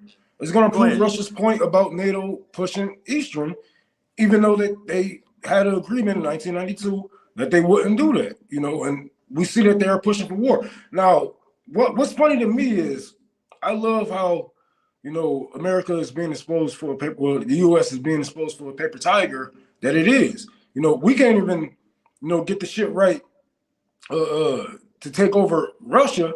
We're not going to be able to fight Russia and China and Brazil and India at the same fucking time. Right, that's not happening. So I just love the sobering moment for the U.S., especially these evil motherfuckers. These last two segments go together perfectly. I think it's playing well because I wanted to do the segment. I wanted to do the segment after that segment anyway because this is them coping with the fact that Americans are not for the war anymore. And this is a short clip I found. I don't know if you have a longer one, CJ, but this is the clip I saw of him talking about this. And he's talking about why it's important to fund the war in Ukraine. So let's listen. These are 3-minute clips. I'm sure there's going to be a lot to say about this. I'll let it speak for itself. Ukraine is the undercard. It's the undercard because the Chinese who are funding the Russian aggression against Ukraine are watching. And if we cut and run on Ukraine, the next fight is going to be in Taiwan. And there, it's not going to be us just supplying weapons. It's going to be American men and women who are going to be sent 3/4 of the way around the world to fight there. And they're going to... Why is he saying we like this nigga going? Yeah. And I'm asking anyone, and we all know that Christie doesn't stand a damn chance. But how does this serve us going to war with Taiwan? Well, how does this benefit the American people at all? At all? Us going to, oh my man, we got boy the Russians going to war with Taiwan. Had nothing to do with the working class at all. Y'all motherfuckers are playing Call of Duty. The ruling class play Call of Duty. I love video games, right? This shit is just a board game to them. You guys know they had these strategy games on the PC that a lot of people like to play because you move the chess pieces around. It's recreational. Yeah. That is what the ruling class. That's how they view war. It's recreational. It's a way for them to get glory. I remember I watched a documentary a long time ago how they explained during the age of nonstop European war, like Napoleon. They view war as almost like a silver sport. It didn't really change until World War II when advanced technology became a thing, and they realized this shit's too dangerous now. You see all the motherfuckers dying because of machine gun fire in World War I. That kind of changed the culture. But back in the day, war was kind of like this is a gentleman's thing, and that hasn't changed, guys. Like when you hear Christie talking about Taiwan military chess pieces, and I hear this all the time, it's a Napoleon-like game for them. Who good at playing chess? Who good at playing this war strategy game? And they care so little about the proletariat that they wanted to sacrifice our lives for these games. That's literally the psychology behind it. Because they know, to Rome's point, they know they ain't fighting this shit. The kids not fighting this shit. We're gonna be the soldiers that die in this war. But let's continue. This plant Christie, and I've explained this before. The Republican field is made up of two kinds of people. Well, I should say three. There's Donald Trump and Ron DeSantis. There's Donald Trump, Ron DeSantis. Then there are people who are media plants, like Christie. Yes. Mike Pence, CJ, I don't know if you saw this, hilarious. Mike Pence may not make the debates. Mike Pence may not make the debate, so he's one of the other media plants. These people don't care about winning. They're here to write a book later and get a ton of media attention and liberal credibility. That's what Christie's here. Then the other side of the field, like the Vivacs, these are people who they run to be Trump cabinet. Like there's no way anyone believe they're doing anything else other than that. But anyway, let me continue the video. Why the hell they even speaking to Christie is beyond me. He literally a less credible candidate than Marianne Williamson. Yeah, he is. He is. You guys know how much it takes for me to say that? Like literally, Marianne Williamson is a more credible challenger to Biden than Donald Trump, and that says a fucking lot, guys. Yeah. Do you guys agree? I think that's fair. Anyway, let's continue. They have to fight there not only to protect the freedom of Taiwan, but for those who don't care about that, be practical. 2/3 of the world's semiconductors are produced in Taiwan. Everything that runs our cell phone. Can you pause it there? Now he said it backwards. The semiconductors resources is what the war is for, any sort of conflict, and also hegemony. But it's the semiconductors, and he's trying to present it as we're going there for democracy. But if they don't care about democracy, what does that mean? You don't care about democracy. Do you care about this? You care about this resources, and that's essentially what we're going. Yeah, one of the things we're going for. This motherfucker is bold, fam. Bold. He just said it. Like, you got to know that we say this as theory. We tell people that the only reason that they care about Taiwan is because they want to control the semiconductor market. So Christie, knowing that he's on Morning Joe. He knows who he's talking to.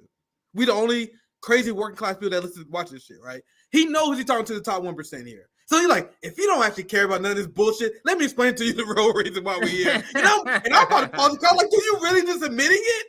Listen to this part again. This is how you know he's comfortable where he's at. He know he's talking among friends because I wouldn't expect him to just admit that they're willing to wage nuclear nonstop war with China and Russia because of a chip manufacturing. But for those who don't care about that, be practical.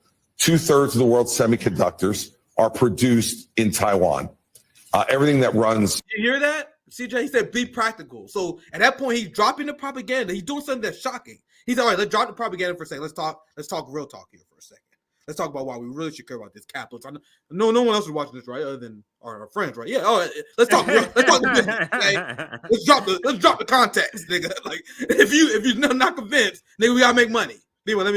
our cell phones, our computers, our automobiles, and just about every other element of American life now will be controlled by the Chinese Communist Party. I don't think that's a place that we want to be in from a practical economic or technological perspective.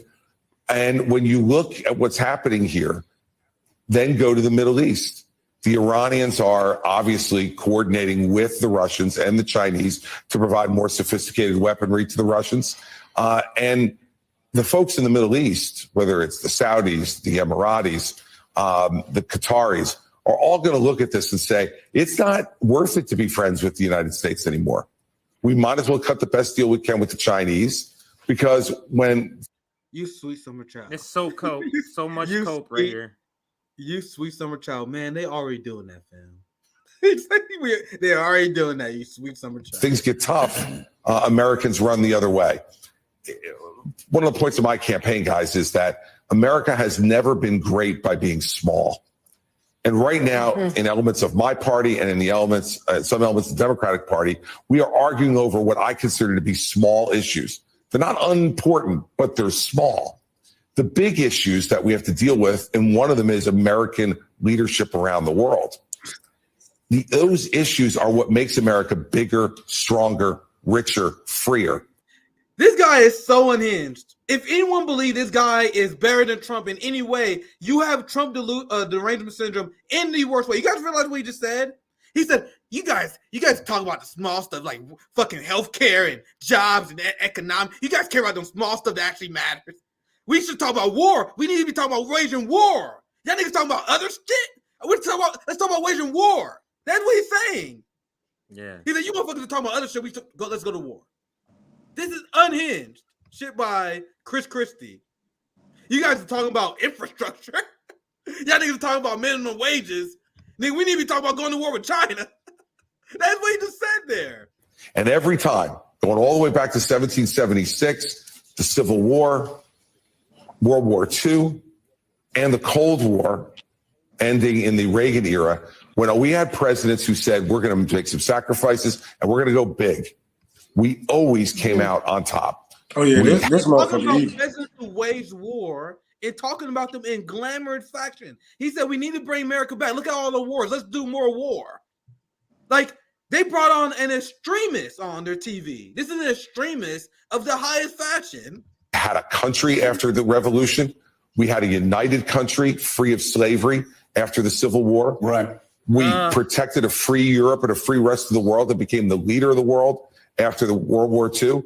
And Reagan, in 9 years, took down the Berlin Wall and in 10 years eliminated the Soviet Union from the face of the earth. That's the kind of thing we should be doing. And the Ukraine fight, Joe, is the undercard.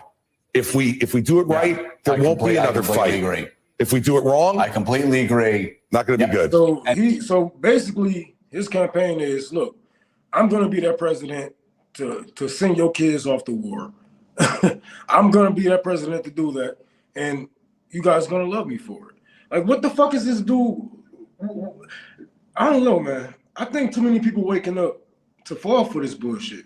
So even, like, all that word salad bullshit he just pulled, the regular human gonna see through that shit. Like, hold on, what are you talking about? And seeing that people, younger people have a good, better view on socialism than they do of capitalism, they're definitely not gonna want to deal with him. Especially talking about wiping the Soviet Union off the map, and fuck that.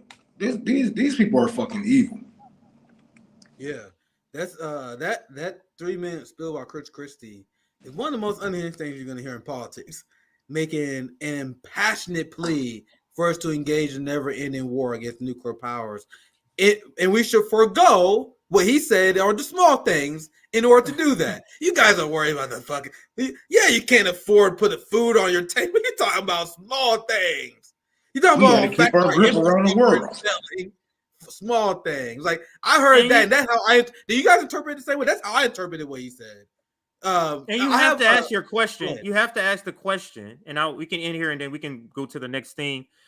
We have, Victoria Nuland, and I know we got a Khanna story. But the last thing I'll say on this, and we can wrap, is that you have to ask yourself, and you alluded to this earlier, Nick, to your point, why is Christie here saying this? Yep. Didn't I when Christie entered the race, I said Christie is a media plant. He's here to say, here's a candidate that's saying everything that the cable news and print media is saying. See, so we're not crazy. He's a candidate. Yeah, exactly. He like this guy's polling at 3%, Nick. Every week, but he's on TV more than, I gotta say. I mean, even if I don't like Marianne Williamson, he's on TV more than Marianne Williamson. He's polling a lot lower than Marianne Williamson because he's a plant meant to come on and say, look, here's a candidate saying the same thing that we're saying on cable news. So see, we're on point. We got the pulse of the world because of the nation, because we're saying the same thing that Christie is saying. And meanwhile, he's not saying, like, and they keep bringing on like Christie, Ace Hutchinson, and I don't even know this other guy. I don't even know his name. Some other guy. It's like three of them you bringing on. They're all polling at 3% and 1%, but they're bringing them on as if they're the voice of the GOP. Go ahead. No, sorry. To your point, they're struggling. I just Googled it. Apparently, Mike Pence just announced that he reached the debate. Yeah. So that was like literally last night. So they were elevating a guy who is struggling to get on the debate stage, and Christie, who no one likes. Christie was booed. I don't got the video say because it wasn't that important. I saw that he was booed at an event with some Republican event he was speaking at, and he was talking about how Trump is being prosecuted, how we got to support Ukraine. He got booed. Mike Pence ended his career when he said that the state of American cities are not his concern. He cared about the Ukraine war. The best news, the only good news we get out of this is that this wing of the neocon hardcore Republican Party, they are completely irrelevant. The only bad thing is that they've been replaced by the Marjorie Taylor Greene, Donald Trump right, who want to invade Mexico. So hey, what can we do? We screw no matter what when you look at this. And Christie is absolutely no threat. And as much of a joke Marianne Williamson is, it is literally a fact. It's just a fact that Marianne Williamson is more of a threat to Joe Biden than this motherfucker is Donald Trump. Any day, that's even with the primaries. Like that, how low of a chance that Christie has. But my last story, the only story I do because time. I think I do Mixie's show here soon. I know we got Victoria Nuland on the thumbnail. I know you said we can cover that. Yeah, we can cover that. Sure. Yeah, let's cover this real quick. I think I may have to do Missy show now. I think about it. I'm actually glad I left that shot because I almost forgot. So almost forgot. Yeah. Yeah. So let's. This story shouldn't take too long. We all know who Victoria Nuland is. United States diplomat, which essentially is the permanent Secretary of State. So you guys know how we explain how we have permanent states. The last time I was on Glenn Greenwald's show, System Update, we talked about the permanent state. There are people that still pretend that the deep state is some sort of conspiracy theory because Donald Trump talks about it. He don't know what the fuck he's talking about. Donald Trump would say the deep state exists and they are out to get me. No, that's not the deep state. The deep state are these people that we can't unelect. How can we get Anthony Blinken out of government? I'm asking you guys that question.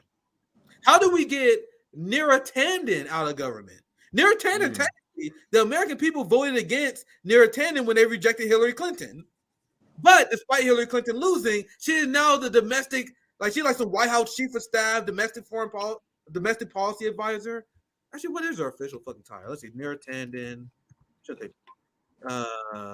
What is her official position?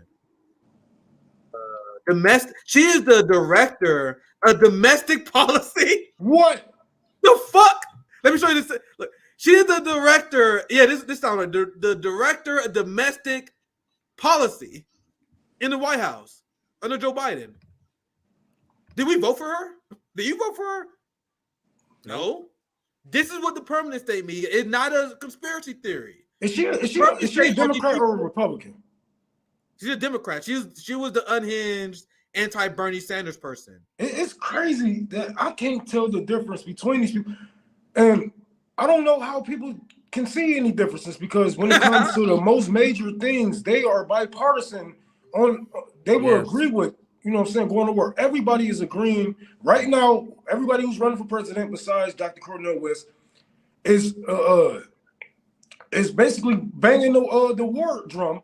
And and pushing us to try to withhold our power that we have over these countries or over the world right now. Everybody wants to keep the grip around the world, and nobody's really anti-war. It's like nobody's really anti-war anymore. It's crazy. I can't really tell the difference between these people. I don't think it really is any differences between, but besides fucking gender or fucking race, because all of them fucking If world. you guys don't know, to your point, CJ, WikiLeaks exposed. I'm trying to fact check myself here live. That Near Tandon suggested that we steal Syrian oil. Let's see if I can find a good receipt for it. Maybe I can say I can't find a good receipt right now. But she was revealed in WikiLeaks for literally advocating stealing Syrian oil for profit. Like she was an emo. She was like, "Why don't we just take the oil and sell it?" Oh yeah, I remember. Like, I wish I could find a receipt. Maybe I'll find it here soon. I'm sure many people know what I'm talking about. Now let's get back on topic. The reason I brought that up was because the permanent state and Victoria Nuland is the perfect example of what the permanent state actually is. If you see Victoria Nuland in your state, there's a good shit that shit about pop off. If Victoria Nuland is in your country talking to some sort of diplomat, there is about to be a coup. There's about to be a civil war.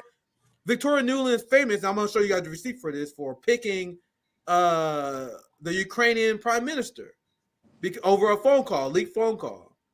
Her husband was in a very influential role in government and played a critical role in order to push for the Iraq war. She did propaganda in order to justify the Iraq war. Every single war that the United States has been in the last decade or two, Victoria Nuland had her handprints on. And I am not exaggerating. I have receipts I'm going to get through here very soon. But this is why we bring this up, because this is how you know shit is going to get real in Niger. We had Maury Kimberly on yesterday. You guys should definitely check out the interview. She's always amazing. And she went to Niger to essentially threaten the government. She went to Niger and she demanded that they don't fall in line with Russia because Niger needed to be a proper United States vassal. So you want to know what the reaction of the Nigerians when she said that you guys need to reinstall your government and don't fall into the grasp of the Russian people? She said, "Get the fuck out of here!" This is the thing, like, you crazy motherfucker. She demanded to meet with the new president of Niger, the new leader, and they said, "Get the fuck out of here, you delusional wingback." Then they denied her right to meet the leader, and then she went on CNN and complained. She's like, "Oh my god, the Niger coup leaders refused to let me meet with the deposed president." She wanted to meet with the deposed president. She wanted him to take power, and she wanted to meet with him. The fuck you think this is? Right. The fuck you think this is? And that is a tell sign that Victoria Nuland being in Niger, and we already know this because you had France, you had the United States, you had some Western African states that are U.S. puppets that was calling for the reinstallment of this leader, and Niger essentially told them "fuck you," and I think it was maybe 35 hours ago, maybe 42 hours ago, where they gave them a deadline to reinstate the government. They're like, "Hey guys, you did this coup. You think that's just cool? You think we care about revolutions based on democratic principles? Hell no. You better give your government back to the corrupt government, and you got into this date to do it before we launch a military invasion." That shit was like 42 hours ago, guys.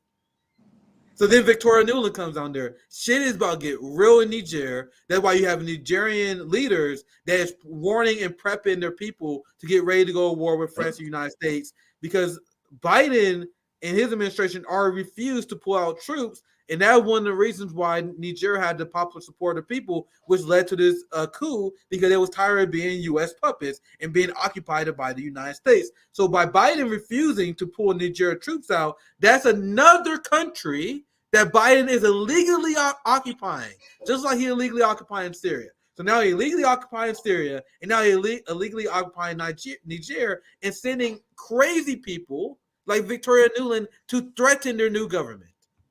Do you guys know how unhinged the West is? And I'm going to show you guys, this is Maria Sarakova. and she boomed her bad here. She said Victoria Nuland thought that in Niger it will work like in Ukraine. It will be enough to bring a cellophane bag full of cookies and play everyone for a fool. But such a banana republic-style regime like the one in Kiev, like in Ukraine, cannot be found anywhere else. So that was a banger because she's pretty much referencing on how corrupt Ukraine is. And Ukraine corruption and ties with Western oligarchs is the only way they was able to do something as stupid as destroying their entire country and completely wiping out an entire generation of young Ukrainian men. But she said, if you guys think Nigerians are as dumb as the corrupt Ukrainians, you got another thing coming. And Maria Zarakova, she is the director of information and press department of the Ministry of Affairs of the Russian Federation. I had to find her title. So she's part of the Russian Federation. So this was their diss. And this is what anyone know about Victoria Nuland. She's a deeply problematic figure. If she shows up, war is going to happen. Now, this is what I mentioned earlier. I had just 2 more quick receipts to run by, and then we can move to the next topic here. I probably got to bounce like a few minutes. I got to check. I think it's at 5. I got to check to see what time the business show is. I just wanted to touch on that. Go ahead. Well, once again, the West being exposed as a paper tiger, and they run on fear. This is how they get their power. They like, hey, we're going to get you if you don't get back in line. But we have seen reports of Wagner Group being on the ground with the people in Nigeria, with the coup leaders and army men. So they have to rethink their strategy. Like, yeah, we got a deadline unless, we on that ass. Then when they actually look over, they're like, oh, shit. Yeah, you have to rethink now because you're not just fighting Nigeria, you're fighting Russia also.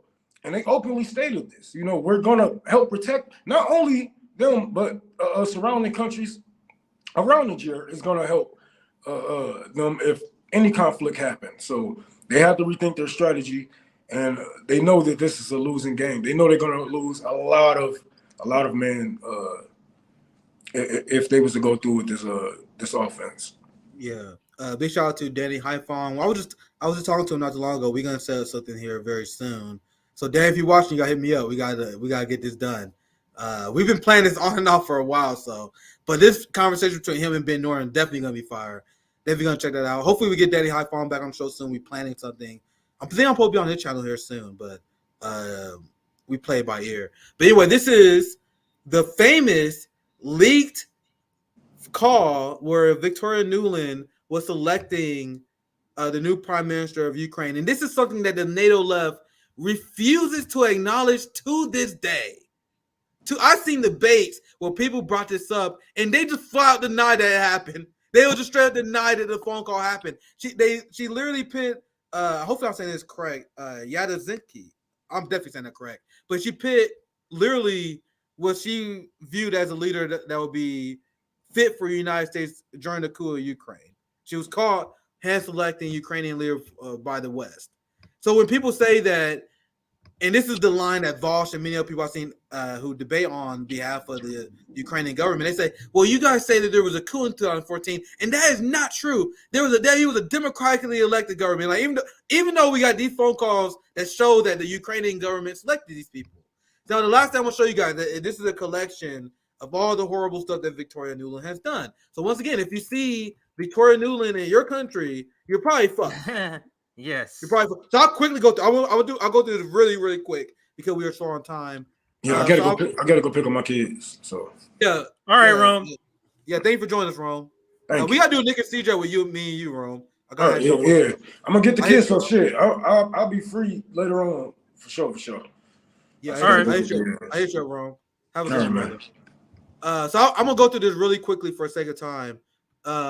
Victoria Nuland, a key architect of the Iraq War, responds to Elon Musk's tweet stating that she is pushing for more war in Ukraine, and she said that we don't support the victim in this aggression, then this aggression will be replicated all over the planet. I'm not gonna play that video for the sake of time, and this is what Elon Musk calls her out for advocating for war. Now, to be honest, when I read this article, I don't care about that much about that part. You can tell that maybe a right-wing Elon fan probably wrote this, and he's like, "Oh, look, Elon Musk called her out too." Yeah, all right, who cares? But anyway, let's get to the next part. and this is what I mentioned earlier. This is her husband, Robert Kagan. You got the coincidence that he also the husband of Victoria Nuland, who was a key neoconservative figure who advocated for the United States invasion of Iraq, relying on the false claim that the country had weapons of mass destruction. That's her husband, right? You guys see how the deep state is? They even married to each other. So here's the one. This is what I kind of butchered earlier. I will now say this name. This is what she was talking about earlier. And this is number 3, Victoria Nuland, who happens to be the protege of Dick Cheney. I actually didn't know that. Was caught on a leaked phone call planning to overthrow the Ukrainian government in 2014. And she said, I think Yats is the guy. Now, Yats, I probably should say that. Yats is, I guess, his short name. I will not say that. Ukrainian names are very hard for me to say. But you guys see here, his short name. She said, I think Yats is the guy. That's her picking the leader out in the quote-unquote democratically elected leader that many people claim. She explained how she supported Nazis in Ukraine that openly targeted Jews and ethnic Russians in Ukraine for many years. Let me skim through this more. This is John McCain, Victoria Nuland, John Kerry, and Joe Biden meeting with those. Also, I see what they did here. I misread it. So here they mention how horrible these Nazis are, and then they say, "Hell, this is Victoria Nuland meeting these insane thugs who was attacking Jews." And I actually read it wrong the first time. I see what they're saying here. So this is her emboldening the most extreme Nazi-like elements in Ukraine. Mm-hmm. Let's see what else is here. We're almost done. Number 6, Victoria Nuland's husband, Robert Kagan, wrote an open letter to George W. Bush 9 days after the terrorist attack of September 11, 2001, urging him to invade Iraq. So pretty much if you see this duo, Robert Kagan and Victoria Nuland, there's a problem. And shit's going to get real. So anyway, I think you guys get it. Yeah. I think that's the end of this part here too. Just for a second time. If Victoria Nuland pop up in your state, shit's going to get real. She popped up in Niger now. We know shit's going to get real in Niger. And like the Black Alliance for Peace says, the Black Alliance for Peace call for all African people, all anti-imperialists to reject United States intervention into Niger. And even if the Nigerian bourgeoisie do not have the best interests of the working class, because we don't know that's the case.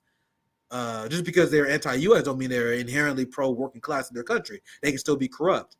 But the principle is that we rather them deal with one layer of corruption, their government, and only their government that they have control over, instead of them dealing with multiple layers of corruption. So before, not only did they have to deal with their corrupt government, they had to deal with the West backing their corrupt government. So we want that third factor to be out. They should be able to fight and advocate for the people and challenge their government without intervention of the West. And that should be straight out the plain up anti-imperialist, pan-African position. And I trust also, I gotta get out of here. I see Misty trying to get hold of me. I guess it was so I cut myself hard here. Misty, I'm gonna join Misty's show. So I'll pass it to you, CJ. I got hard exit. Yeah, I can take over right here and finish up. So and what I'll say, I'll close out this Victoria Nuland segment, and then we're gonna end with a segment about how the establishment is in panic mode over third parties like Cornel West and such, and Biden's horrible poll numbers. But to close it out on Victoria Nuland, this is a well-known warmonger. She's been in the business and she's bipartisan. She'll work for Republican or Democrat because she works for the security state or the war state or the military industrial complex state, whatever you want to call. But she's here. She's like the Grim Reaper, her and her husband. If they show up in your country, there's death coming. And we see what's going on in Ukraine. She was intricately part of that, part of the coup in 2014. And you heard Nick mention the receipts that he had on Victoria. So I just hope that Niger is able to hold fast against the France and the Western allies here. So But let's skip right into the next one. This one here, I got a couple of clips from Case Study QB that just kind of covers the panic by the Democratic establishment. And that's what I'm using to call all of these videos, because there's a bunch of videos, and all of them kind of is speaking to that panic, that fear that the closer it gets to the election, with Joe Biden's dementia, Joe Biden's number on the economy, just the economy in general, it's not looking good for him. And then when you add third parties, it looks even worse. But listen to what they say here on Morning Joe, in particular, Al Sharpton. George W. Bush would have never been elected in 2000 without Ralph Nader. Donald Trump would have never been elected in 2016 without Jill Stein. I'm wondering, in 2024, will we be looking back saying Donald Trump would have never been reelected and continued his assault on American democracy, except for the candidacy of, say, Cornel West? You notice how they say, except for the candidacy. We could have democracy except for the candidate, instead of we can have democracy if we got money out of politics. You get what I'm saying? So let's listen a little more to the clip and their assessment. But again, Al Sharpton is the point. Or a no labels candidate. Now, let's again just be clear. I feel like I have to say this. You talk to anybody no labels, they will tell you they have one goal, and that's keeping Donald Trump out of the White House. So we'll see what happens there. But let's just talk about Cornel West. How devastating is it if Cornel takes 2, 3, 4% from Joe Biden in 2024? Well, Joe, I think if he takes that 2 to 3%, it's going to be from the constituencies that we just talked about. And I think that could absolutely make the difference. Donald Trump will be elected or not reelected, I think, based upon no labels and Green Party's Cornel West. I don't think. So do you hear the panic? Because they try to mask the panic. Yeah, we're not that in panic mode. But do you hear the panic? Because this guy just said, I think whether or not Donald Trump reaches the White House will be dependent not on the Democratic candidate, not on what the Democrats offer in the election, but whether or not a third-party candidate, whether it's no labels and or Cornel West from the Green Party, is in the race. That means you're afraid, because from their perspective, that means the election is out of the hands of your immediate rigging.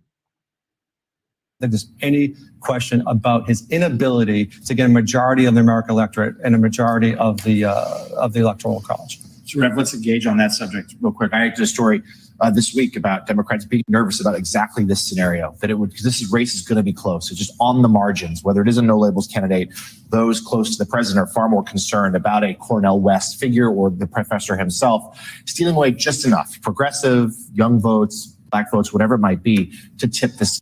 Progressives, young votes, and black votes, those are key constituents for the Democratic Party coalition. And if they lose a little bit of it, they lose. This is why even though the black community overwhelmingly support the Democrats by it's upwards of 85+%, 90% is what they need. So if they lose 2%, 3% of that, that's why it's panic mode for them. There's not like they're losing half of that. I wish. They're losing 5, 10, 15% in this panic mode because they can't afford to lose any, because to them, they own that person of color vote. But let's continue. Scales. Now, most Democratic, even big progressive names like Bernie Sanders and AOC have all said, no, we have to stay with the president. The stakes are too high. But we have seen Donald Trump made some inroads with black men in 2020. How do you combine all these things? How worried should the White House be? Again, message and messenger. The question is, and I know. So we got the resident clown coon, and that is Al Sharpton. He's here. He's here to co-sign, to confirm whatever the establishment wants to say, and he's the black voice to say, yes, here's the black stamp of approval. So he's here, and I say that because it's been some disgusting segments. One that pops out to me is the segment, I think it was about policing, and it was him and Eric Adams cooning on Morning Joe. You're here to back that up. But anyway, before I get off on a tangent, let's get back to this. Let's listen to what Al Sharpton says here in this context. I want to have a lot of respect for Cornel West. I've not talked to him since the announcement, so I don't know what his strategy is. But I think the way you handle this is, do we, with Donald Trump looming, do we want to make a statement or do we want a government? And I think that you've got to talk to people just that clear. So it's, do we want to make a statement or do we want Donald Trump, do we want to make a statement or do we want to keep Donald Trump out of the White House? So understand what he's saying here. He's basically saying, do we want to have this candidacy, Cornel West, to make a statement because we know you're not going to win when we have the risk of electing Donald Trump for a second term? That's what he's saying. Essentially the same thing that AOC and all of the establishment people's talking point is this point here. The problem they have is we've lived through both presidencies and people can say, there's not much difference. But if there is a difference, the Joe Biden presidency is much worse. We absolutely need to make statements, but do we do it at the expense of losing government? Do we begin to form a third party movement outside of the duopoly? And what are we willing to sacrifice? If you're building power outside of duopoly, you got to sacrifice whatever happens. So whatever consequences of that, that's what happens. So I'm not a person who has any more fear of Donald Trump winning than I have Joe Biden or any other Democrat that will run or any other Republican for that matter. So let's continue. A government that we see is bent on erasing everything that was won for blacks, for women, for gays since the civil rights movement. And I think you take this head on rather than ignore it, rather than having something wrong with your body and you don't go to the doctor. You deal with the potential problem. You deal with the issues that are being raised, which may be the reason they're running. And you see where he's trying to get to? So you think he's trying to present this as, hey, Dr. Cornel West campaign is obviously they feel like some subject is being missed. So maybe the reason they're running is because they want these other subjects included. So maybe that's all we have to do. Pander to just virtue signaling. This is what the Democrats do. Remember the what was it called? The task force with AOC and Bernie Sanders. This is essentially something similar or to akin to that. Like it's to virtue signal to make those left radicals, those left liberals happy so that they stay under the umbrella of the Democratic Party and voting. So let's continue. If you deal with the issues, I think that you have people will make a real mature decision, but don't avoid the issues that's being raised. All right, Reverend Al Sharpton. They didn't necessarily like that answer. They didn't. You notice the response. They didn't necessarily like that answer from him, but that's as close as a seal or a stamp of approval that anybody on corporate media is going to give Cornel West, and they're not that happy with that answer that they got from him. But let's go to the next media to show the panic mode that that they're in right now. And let's listen. So if you didn't hear, there is a elected Democratic person who's talking about we do need somebody else challenging Joe Biden, and that's Dean Phillips. And he's articulating a lot of the same sentiments. So let's listen to what he says or what they say about him on CNN. Now, a dare from Democratic Congressman Dean Phillips to other Democrats. Democrats are telling me that they want not a coronation, but they want a competition. If we don't heed that call, shame on us. And the consequences I believe are going to be disastrous. So my call is to those who are well-positioned, well-prepared, of good character and competency, they know who they are, to jump in, because Democrats and the country need competition. It makes everything better. That's my call to them right now. The panel is back with me. I mean, that's pretty amazing to have a sitting Democrat go out there, or House Democrat go out there. And he said he doesn't want to run, but that other Democrats should get in and run against a sitting president. But boy, that's a can of worms that most Democrats that I talk to are afraid of opening. I mean, history will show that when a president is challenged in a primary, that is a problem for them. George H.W. Bush, Jimmy Carter, et cetera. Look, he says he doesn't want to run for president, hasn't ruled it out. Some of his fellow members, I was talking to a fellow Minnesota member who thinks that his ego has gotten a little bit inflated here because you notice how people who want democracy to be expanded or to express democracy, all of these adjectives they give, they'll say this is a vanity campaign about Cornel West, and it's similar to what he's saying here about this guy Dean Phillips. Let's listen to the adjective he chooses to use. a little bit inflated here because his ego has gotten inflated. Because you want democracy, or you believe that there should be more democracy in the primary, that means your ego. You're a narcissist. his ego has gotten a little bit inflated here because he's talking about this. Who knows? He has said early on, he's been saying for months that he thinks that the president's age is an issue and other people should be a younger infusion of people. But it's harder to actually put a campaign together than it is to talk about it. So color me skeptical. Yeah, it doesn't seem like Representative Phillips, his sentiment about Joe Biden is being talked about loudly. Like you said, Democrats might say some things behind closed doors, but they're not, going on TV and discussing it. But I do think he is representing perhaps some anxiousness among Democrats who are a little nervous about what a Biden and Trump matchup looks like. We know from Yeah, so they talk very gingerly around the topic, using these words to downplay the fear, the hesitancy to have Joe Biden run again. They say talk behind closed doors, these things. So these conversations are happening, but to Nick's point earlier, like, why are these conversations, or what does it mean, or what does it say that these conversations are now being publicized? Polling that the two seem to be in a dead heat if both are the nominee.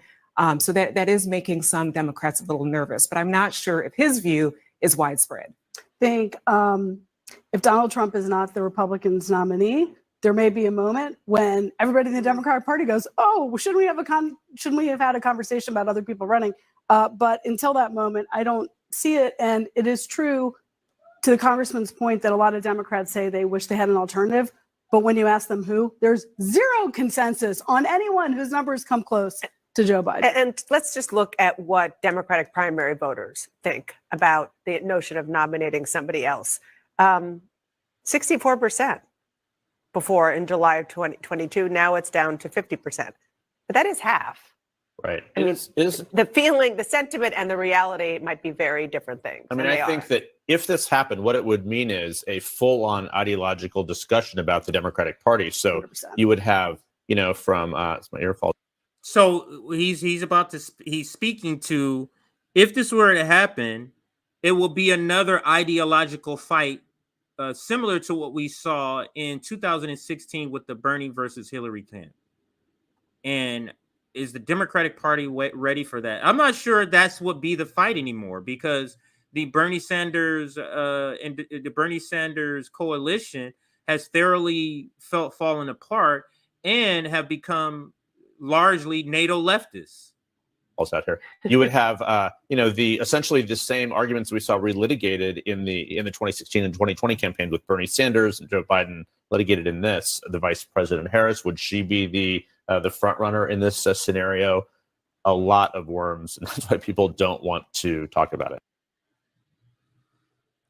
Yeah, and this is a great comment. They don't want democracy in democracy. Get it? Yeah, that's not the point. We're living in democracy. Just enjoy the democracy era without the process of democracy. All right, so let's move to the next video. These are all videos just showing kind of a panic mode, if you will, surrounding Joe Biden's candidacy. And here is another one. This one is very short. It's only 18 seconds, but let's listen to this one, this clip. There's an Emerson brand new poll out of Michigan this morning that shows Trump and Biden in a key swing state dead heat. And if you add a couple third-party candidates like Cornel West, Trump is now ahead of Biden there. And that's why I wrote this week about how Democrats are already getting very anxious about the idea of some third-party candidate. There's an Emerson. I'm going to let it loop one more time. Brand new poll out of Michigan this morning that shows Trump and Biden in a key swing state dead heat. And if you add a couple third-party candidates like Cornel West, Trump is now ahead of Biden there. And that's why I wrote this week about how Democrats are already getting very anxious about the idea of some third-party candidate. There's an Emerson. Very, very, very anxious. And I start that one, this one. Okay, so let's now go and get a version of this from the other side, the conservative side. Let's listen how they're covering the panic in the Democratic Party over third parties, Joe Biden's polling numbers, and just the overall chance of Joe Biden. Some far-left Democrats are sounding the alarm about a third-party candidate, Cornel West. They're worried about him. Congresswoman Alexandria Ocasio-Cortez says, and this is a quote, "It's very difficult to square the very real threat of a Republican presidency," adding, "West could pull enough votes handing the election to a Republican." Congressman Jim McGovern warns the stakes are too high if Trump is the nominee going against Biden. Cornel West here. You see, when somebody chooses to vote for you, he's not pulling votes away. You see, Biden doesn't own any votes. Mm-hmm. He's got to earn it. Mm-hmm. He's got to earn it. He's preaching, isn't he? And he's not wrong. Power panel now. Gianno Caldwell, Fox News political analyst. Jose Aristimuño, former DNC deputy press secretary. Great to see you.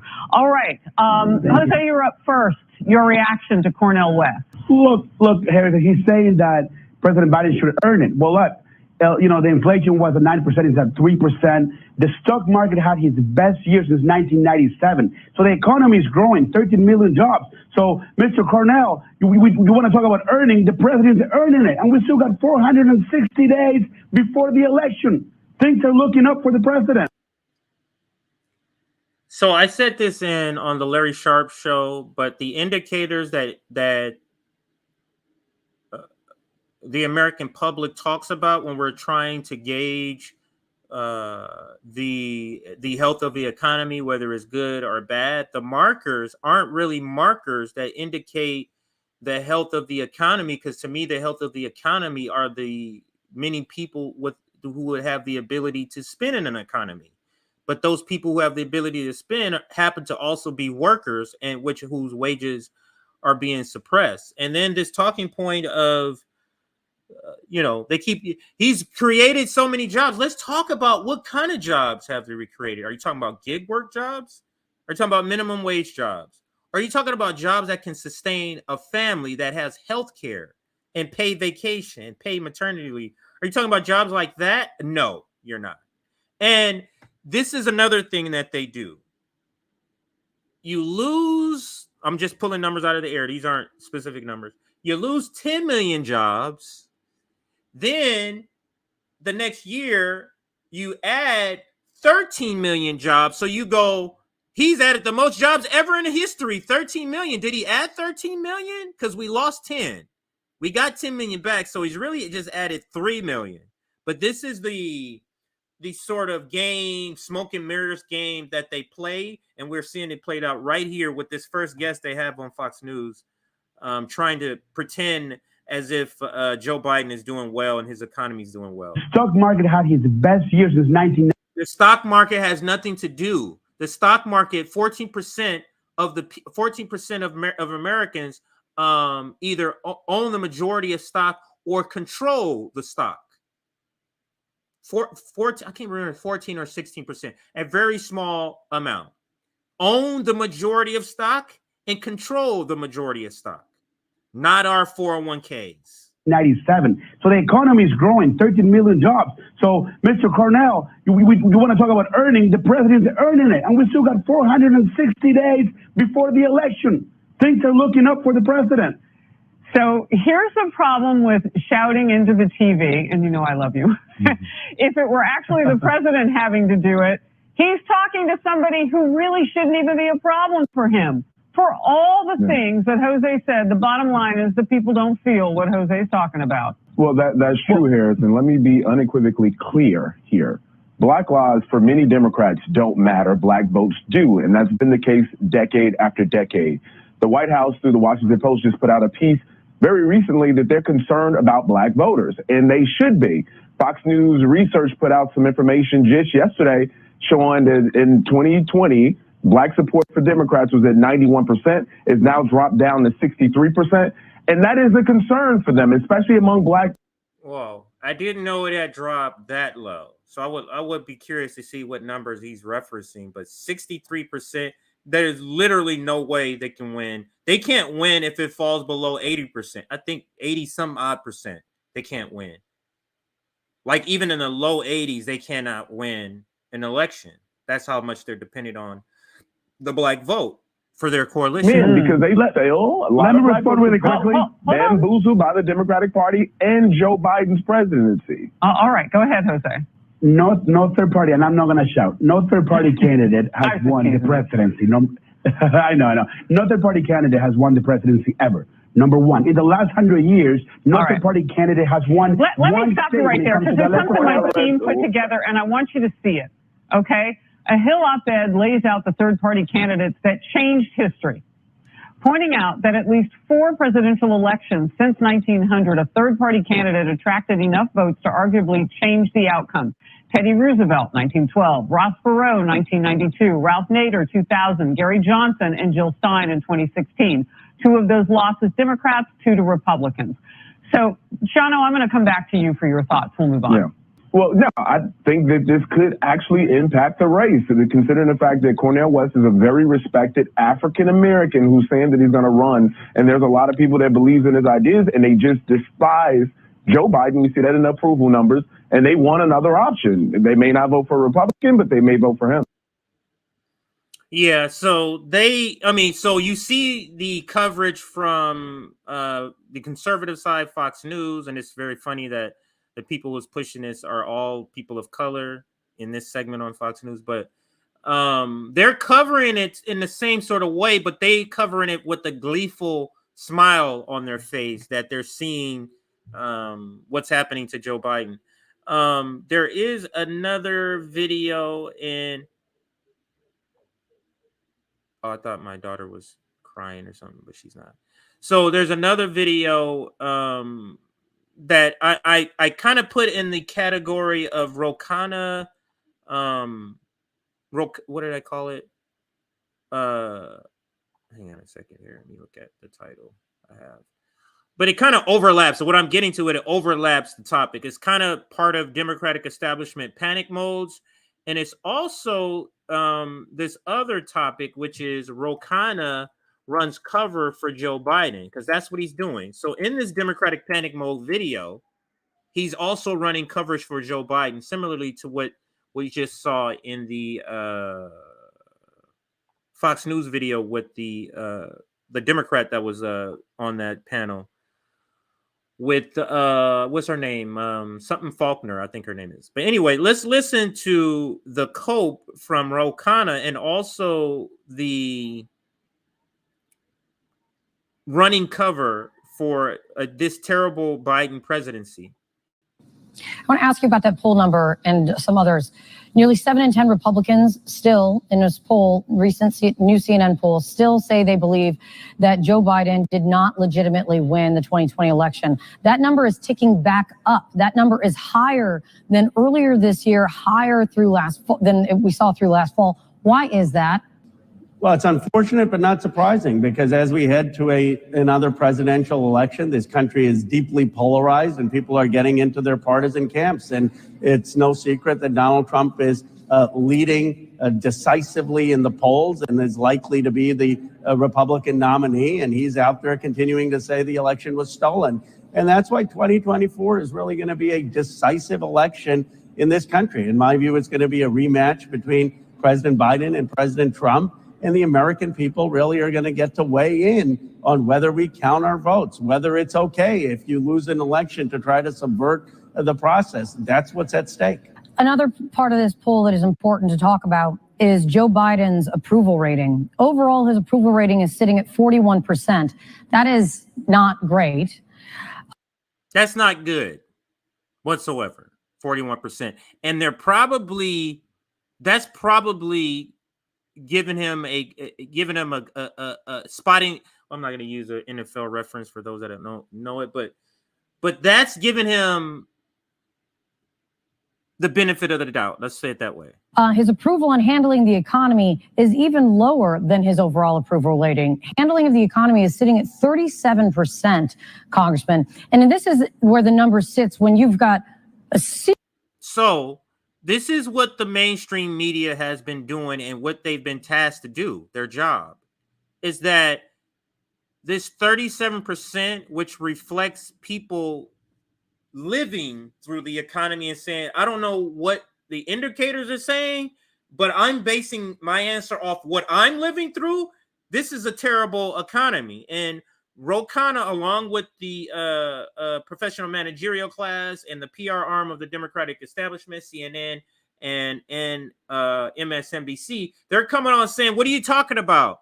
The economy's doing great. Look at these numbers. Look at the job numbers. Look at Wall Street numbers. Look at all this stuff. Everything but real numbers or real indications that people are actually not in economic a downfall, decline. But let's listen. Series of good reports coming in about the economy. If that's where it sits when you're getting good news on the economy, how do you make a case that Joe Biden is doing okay? Well, we have to talk about what the president has achieved and what he will achieve. This is where we're going into the Khanna runs cover. So she asked the question. People aren't feeling it. Look at the numbers. And yeah, we got some good economic indicators that we typically use and that we use to say the economy is doing good. So how do we sell this Biden economics? Because this is a disaster. This whole trying to sell Biden economics is a disaster. But watch Khanna. This is a progressive, guys. Run cover for the establishment. Inherited a tough situation. He came in towards the end of COVID, and that was an economy that was hurting because of unemployment. We had to have spending to bring the unemployment rate down, and that hurt with inflation. So he inherited a tough situation. But what did he do? We've got construction going on around this country because of the infrastructure bill. We're bringing home manufacturing with semiconductors. We are bringing the... You mean the semiconductor fight we're about to have with China over Taiwan? Is that what you're talking about, Khanna? This guy is a fucking liar. Fundamental technology to have the industries of the future with batteries and electric vehicles. Some of that is going to take time, but we're beginning to see the results. And I think as those results become more evident to the American people, and as we talk about how consequential this president has been, his numbers will improve. That's the case you make. But as we're sitting in August of 23, and that's the case that has been being made for months now and talking about Biden economics. Are you okay if that approval rating on the economy is still sitting at 37% heading into 24? Well, I don't think it will be come next November. But look, people were making this. He's so sure. Is he so sure it won't be there because he knows the Democratic establishment, along with CNN, who he's on now, and MSNBC, is going to go into overdrive with their propaganda to push that number? Is that what he knows? Argument that the president's numbers were too low before the midterm, and everyone then was surprised that the president wasn't running in the midterms, Khanna. Democrats did better. People were making arguments against this president back in 2020, including me when I was co-chairing the Bernie Sanders campaign, but Joe Biden won. So I think he's underestimated, and I believe when people go into the vote. You see how they retell the story of Joe Biden winning? He's the only one that can win. Do y'all forgot how he won?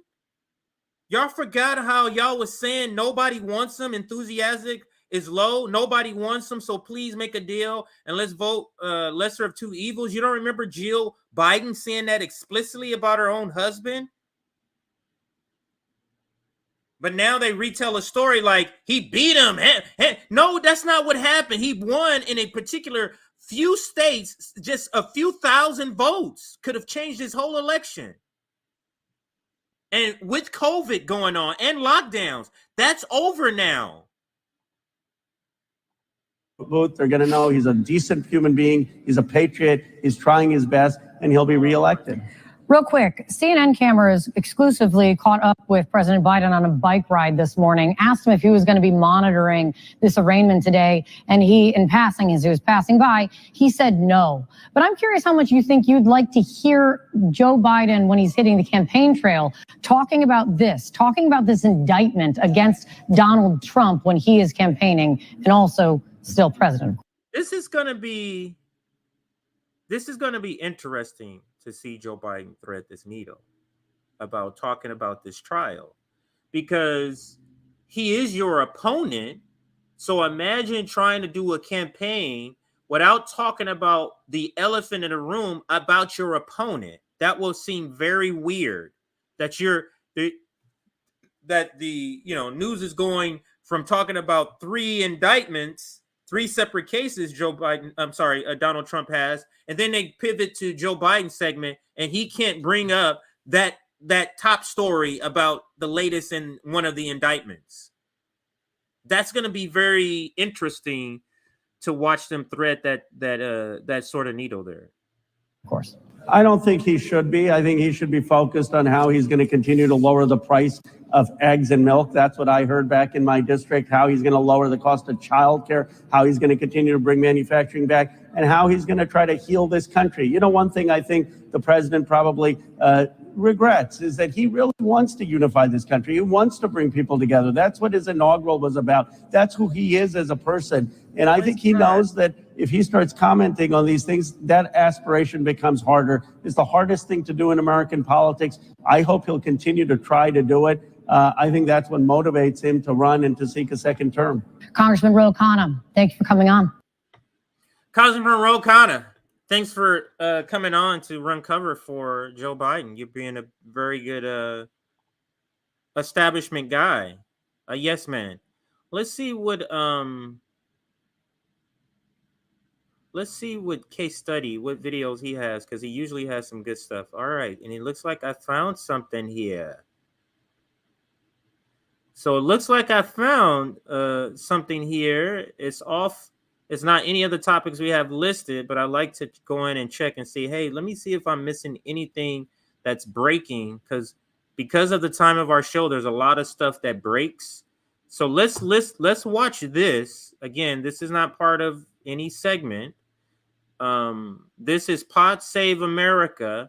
Mehdi Hassan discussing AOC endorsing Joe Biden and voting for Biden versus third-party candidate.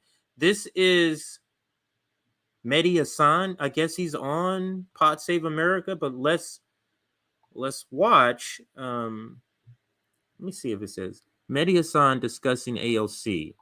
So let's give it a proper. So this is Pod Save America. Mehdi Hassan on AOC Plus. Let's put AOC Plus just in case something else is on here. All right. So let's listen. I'm curious to see what this is about. It's a 3-minute clip. Let's listen. I interviewed AOC a few weeks ago, asked her if she'll be supporting Joe Biden in the primary. She said she would. It predictably led to a bunch of blowback from the very online left. We also have Cornel West giving...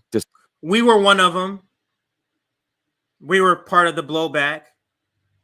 And understand there's certain phrases that the establishment, in particular, the left establishment uses, and they mean it as a slur. Online left is one, as if the people who are online and left aren't real people in real life. So that's one. And then activists. Those are the two terms they use. They mean it as a slur if you don't pick up on it. But let's listen. Disappointed leftist, a place to go. I know you've had. Let me rewind it so we can hear the full context. I interviewed AOC a few weeks ago, asked her if she'll be supporting Joe Biden in the primary. She said she would. It predictably led to a bunch of blowback from the very online left. We also have Cornel West giving disappointed leftists a place to go. I know you've had your criticism of Joe Biden here and there. What do you make of all this? How are you feeling about his election prospects? What do you say to disappointed folks on the left? It's a great question. I saw some of that ridiculous blowback to the AOC stuff. I'm torn because I could talk about all the good things he's done. We talked about the economy. There's a lot of bad things he's done. So Mehdi Hasan says the blowback that AOC received about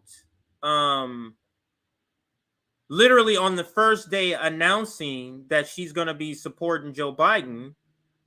And I know it was on the same day that it was the same day that of the announcement of the cluster bombs. So the blowback she received, Mehdi Hasan is calling it ridiculous, even though she knew she was being used to make this sort of endorsement of Joe Biden to cover up the news about the cluster bombs and munitions.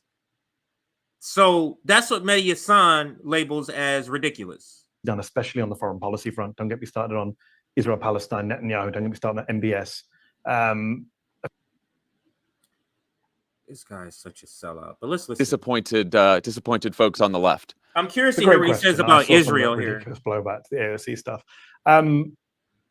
I'm torn because I could talk about all the good things he's done. We talked about the economy. There's a lot of bad things he's done, especially on the foreign policy front. Don't get me started on Israel, Palestine, Netanyahu. Don't get me started on MBS. A conversation for another day. I've been very critical. And healthcare. I think he's dropped the ball on that. But let me just on the election front, I am torn because on the one hand, I am one of those people who, like yourself, says, come on, you cannot vote third party when fascism is at the door. We have a two-party system. A vote for a third-party candidate helps the fascists.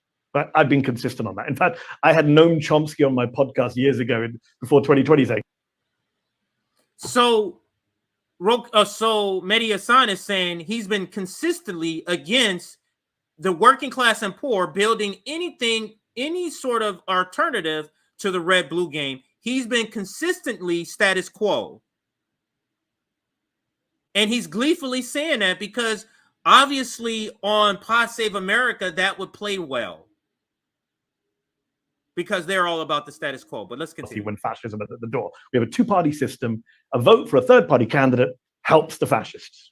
But I've been consistent on that. In fact, I had Noam Chomsky on my podcast years ago before 2020 saying, yeah, you got to vote Democrat. Even Chomsky came out, which he does every 4 years, to be fair to Noam. He comes out and says, you got to vote for the Democrat. Republicans are to the climate.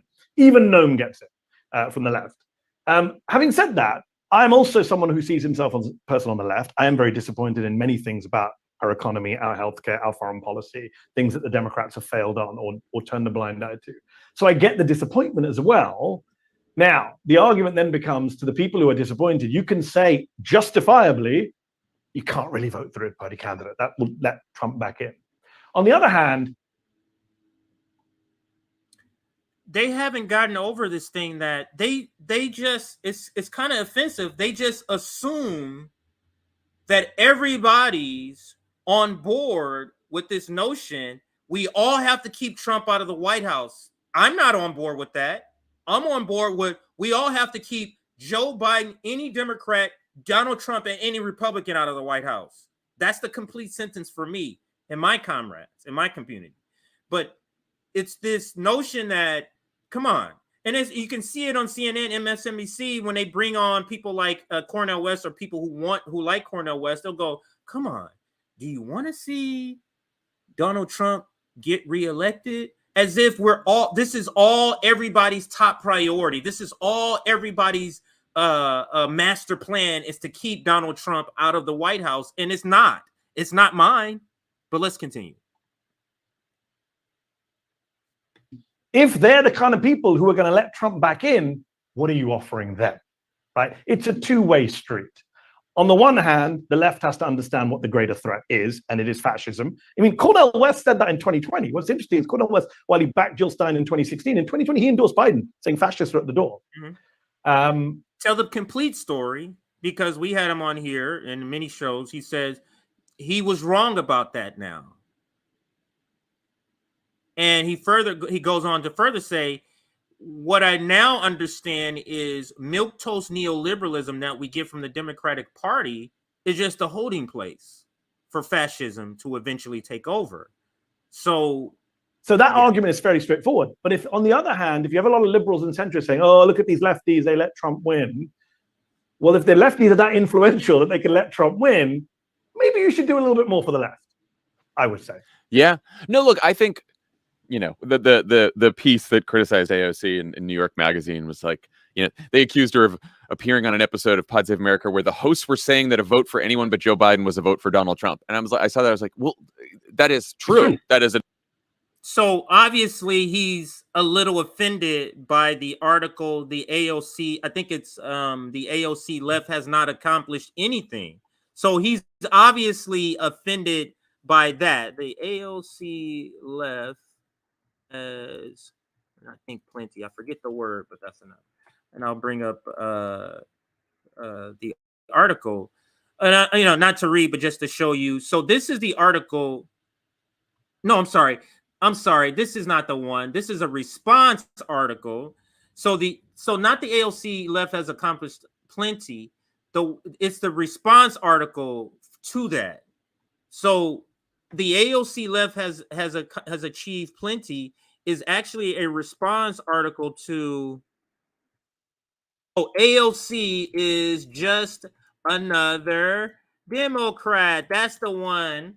And in that article, which is also on the New Yorker, in this article is where he's with this guy. I don't know his name. I think his first name is John. I don't know what his last name is on Pod Save America.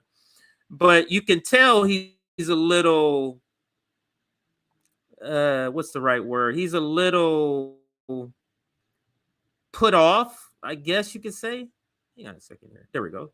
He's a little put off. Oh man, I was just ad blocked, or sorry, the wall, the paywall. So I'm gonna go out and then come back in and see if that'll allow you at least to see it in the beginning. So you can see it quickly right there. AOC is just a regular old Democrat before the paywall comes up. So yeah, I'll take that down now.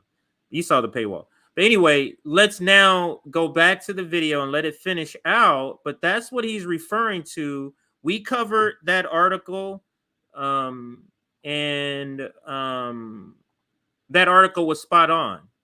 So let's continue. That is a true statement. Now, if I was going door to door and I came across people who were unsure who they were going to vote for, who maybe thought they might want to vote third party, I wouldn't bully them. I wouldn't say like, hey, if you don't want to vote for Joe Biden, you're putting Donald Trump back into office, and that's that. And what are you crazy? Blah, blah, blah. Like, I don't think that. Literally, because we covered this when AOC did do it, and that's literally what you said. You guys chuckled about it. You said it works. You said vote shaming works. That's exactly what y'all said, and y'all laughed about it. But now that you have Mehdi Hassan on here, who may be to your left, but to our right, far right, now you want to play. Now you want to act like it was a little bit softer. And you're putting Donald Trump back into office, and that's that. And what are you crazy? Blah, blah, blah. Like, I don't think that's the best way to approach it. I think the best way to approach it is like, hey, you're free to do whatever you want. If you really care about abortion, democracy, healthcare, wages, climate, you have a better chance of seeing progress on these issues with Joe Biden over Donald Trump. And that's not telling me it's going to be better. You're saying I have a better chance. Listen to the wording. It's a better chance isn't saying it's going to be better. You have a chance to be better. And it is very, very, very difficult, almost impossible, to see a third-party person winning in the screwed-up system that we have. They keep talking about winning. No one, and make this clear, at least no one here on RBN, and we've made this explicitly clear, even in the interviews with Cornel West, no one's saying he's going to win. We have to be honest and frank with our own community and not lie. As socialists, as Marxists, as communists, it's our job to be upfront and frank with the working class and poor. And that's not what this candidacy is about. The candidacy is about starting to build outside of the red-blue duopoly. And that was another something I just stumbled on the way out. Here's another video I stumbled on the way out, and I think I'm also going to play this. And let's listen to Due Dissidence. Actually, I might play this on the way out. This is Due Dissidence covering an article with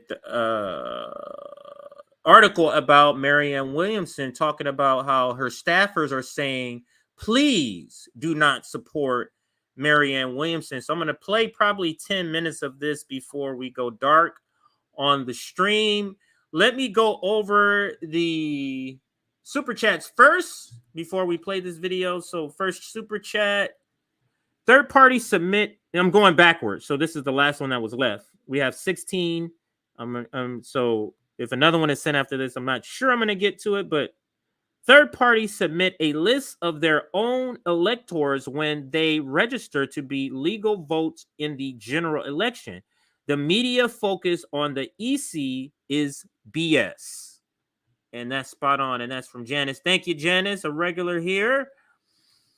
And I think this is a pound. So £5 we're getting. Thank you for the super chat. Y'all all should read the Scott Ritter Substack today. The subject is the Gonzalo Lara situation. Thank you for that super chat. Eric House says, my pronouns are old school as AF. Thee and thou, motherfucker. There you go. I don't remember what we talked about, but here is Kuplex. I think that's how you say it, or Cutplex. I heard that the leader of Niger told Victoria Nuland to take her foreign aid and spend it on a weight loss program. Thank you for that super chat. Or actually, that wasn't a super chat. I just thought that was funny, and I put that. That wasn't a super chat. Here goes another one. To be America's enemy is dangerous. To be its friend is fatal. Henry Kissinger. Thank you for that super chat. Here's another one from from Eric. Bernie is a war pig, and that is facts. We have a brand new member named My Taco. Brand new member, welcome to our YouTube RBN community.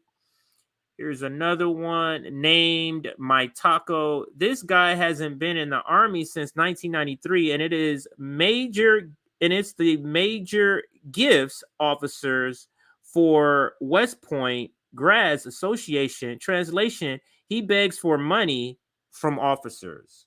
And he's referring to one of the segments we covered. Oh, wow, I didn't see these new other members earlier.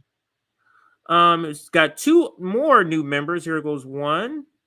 I think that's Hyacinth the Athenis. I think that's how you say it, but welcome. Here's another new member. Dried Brain Freeze, brand new member. Here goes Eric again. Thought on all this. Maybe that means thoughts. Thoughts on all this recent Cornel West hula po. Wait, I'm still voting. What? Who is that? Hoopla or something like that? I'm not sure exactly what you're talking about as far as I'm gonna assume that's hoopla. With Cornel West, or at least maybe I haven't heard it yet. Maybe I haven't heard what's going on. Unless you're talking about the tax thing. Like, I don't care anything about you owe the corrupt government some money, and that's supposed to be some sort of bad thing. I don't give a fuck. I'm sure I owe tax money too, so I don't give a fuck about that at all. So they can send it to Ukraine. I'm good.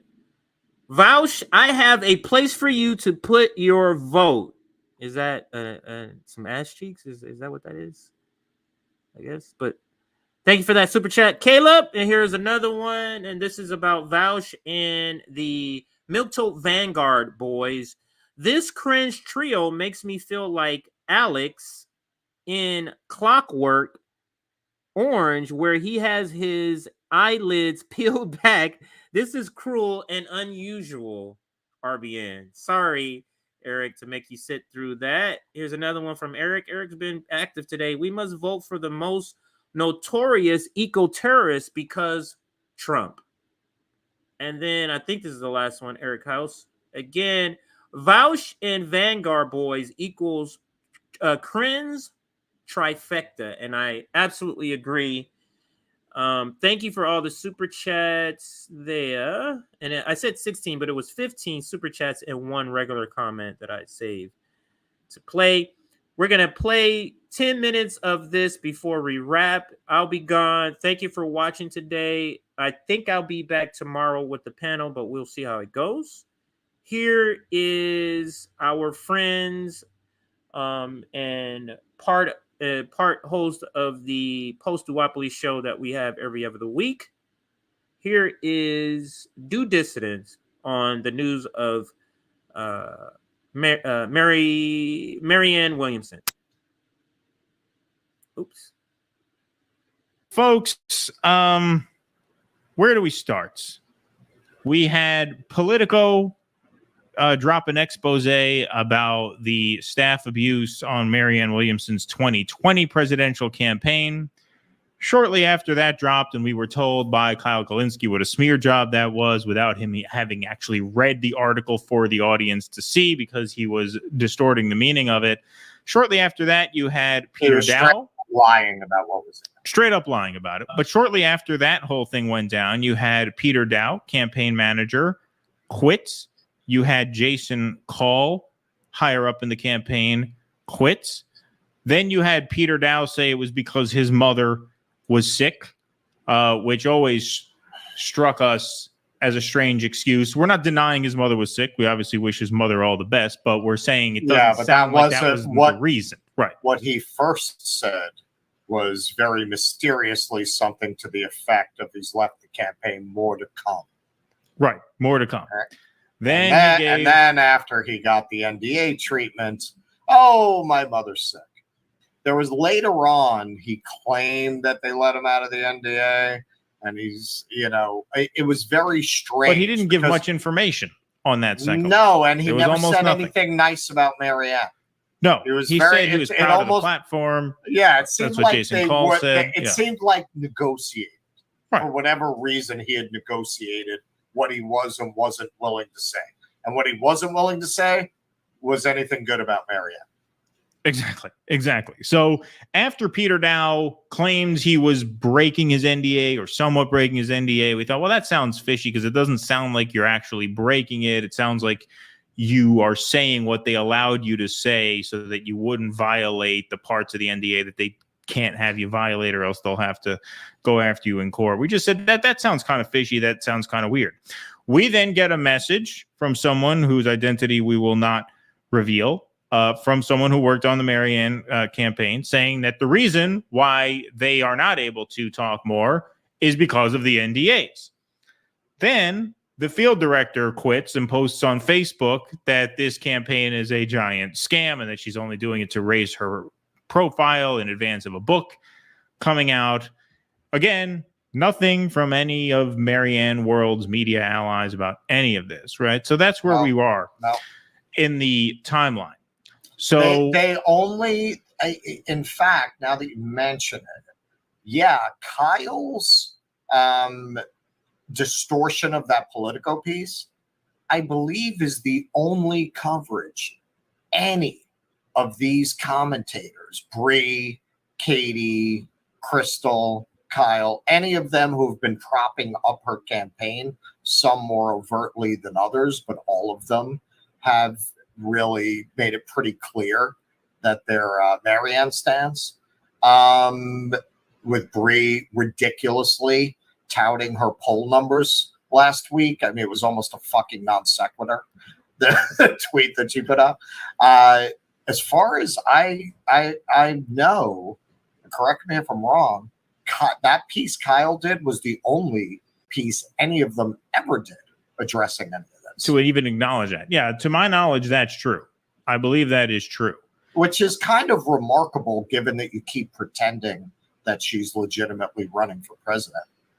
Of course. Oh, well, absolutely. Right. So we have this huge timeline of an expose dropping about the 2020 campaign. Then we have staff members drop out left and right. They say that first they say we can't say anything because of the NDA. Then they say we're kind of breaking the NDA. Right. Then you have someone message us saying, no, we can't say we can't break the NDA. Then you have the field director saying, fuck it, I am breaking the NDA. I'm saying she's in it to sell a book. He then takes that down because I'm assuming they told him that he had better take that down. But now we have the big one. This is the big one, folks. This is from Jen Dyes at Courage News, formerly Jordan Sheridan's partner there at Status Quo. She obtained a letter from 7 anonymous staffers. The letter, whose signatories have been granted anonymity due to their fear of legal backlash from strict Williamson NDAs and other threats of legal action, follows. Here is the letter. We're going to read the whole thing. To our fellow Americans, we are a collective of former staff, both resigned and terminated, of the 2024 Marianne Williamson for President campaign. We are all longtime dedicated supporters of the progressive movement. Our combined professional experience includes work on over 100 political campaigns, as well as ballot initiatives and activist work. Each of us joined this campaign in good faith and with the best of intentions, many setting aside or leaving other valuable work, each making a personal investment towards seeing the first progressive president in our lifetime and the first woman president in the history of the United States. We were all genuinely enthusiastic about Williamson's campaign when we started, and we believed it had the potential to change the direction of the country for the better.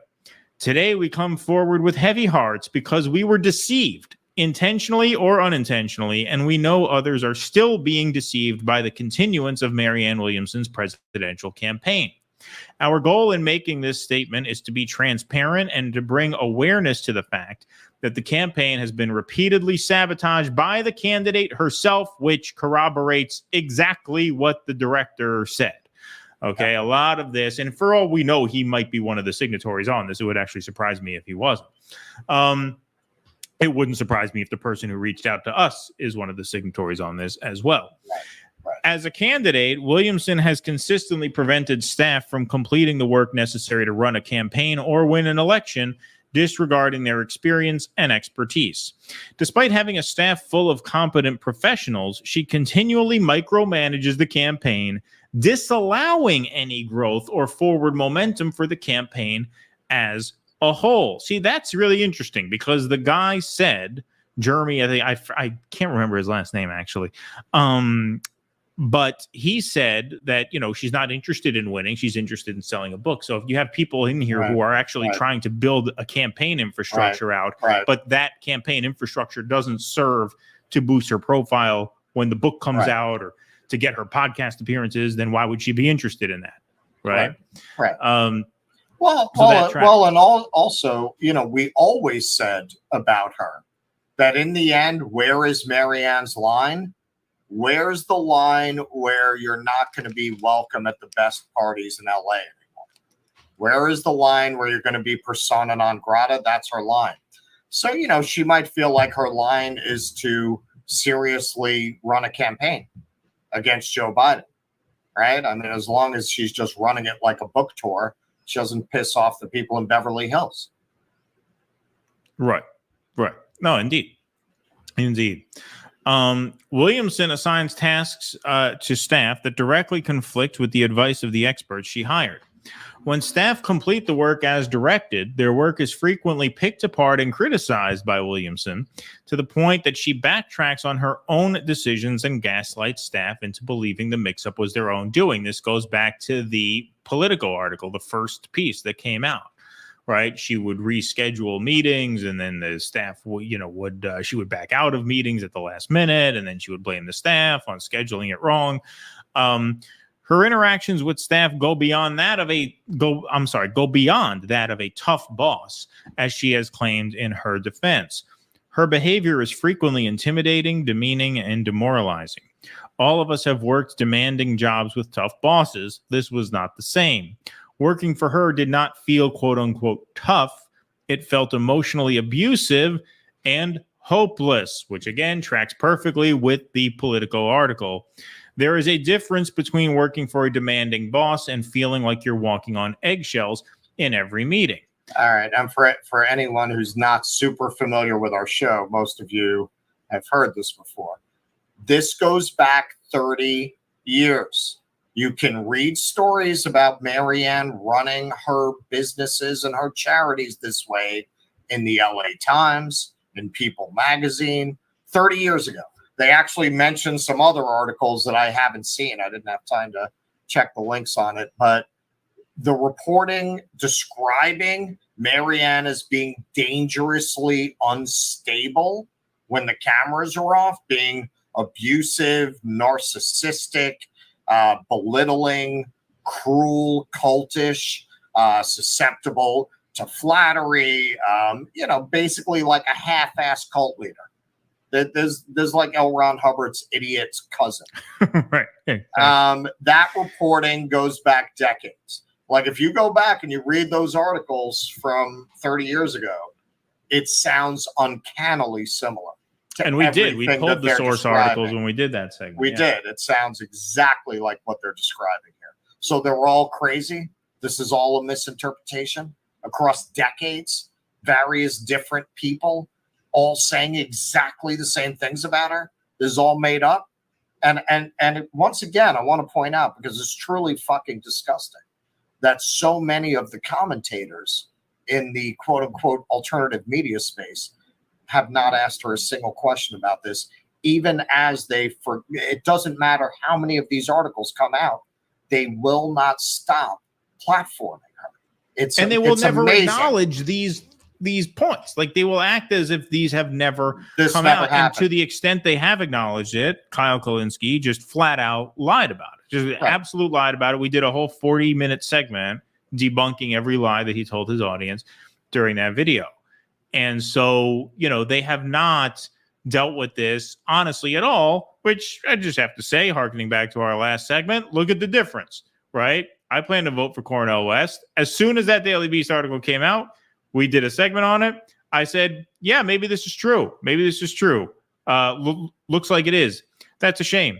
Fuck you, I'm voting for him anyway. Like if they had just come out and say, yeah, no, she's a nightmare of a person, but we really want to challenge Joe Biden, so we're voting for her anyway. Okay, fine, fair enough. Yeah, I can look fair at enough. that. But Sure. they're acting like this has never happened. They're they're just avoiding it, and then when they do acknowledge it, they just lie about it. I'm sorry. How fucking dare you get up and expect people to take you seriously, to consider you a person of integrity, to consider you somebody whose political opinions have any value, when you keep platforming this sick individual who has decades of history of severely abusing people to the point that they describe the experience as traumatic.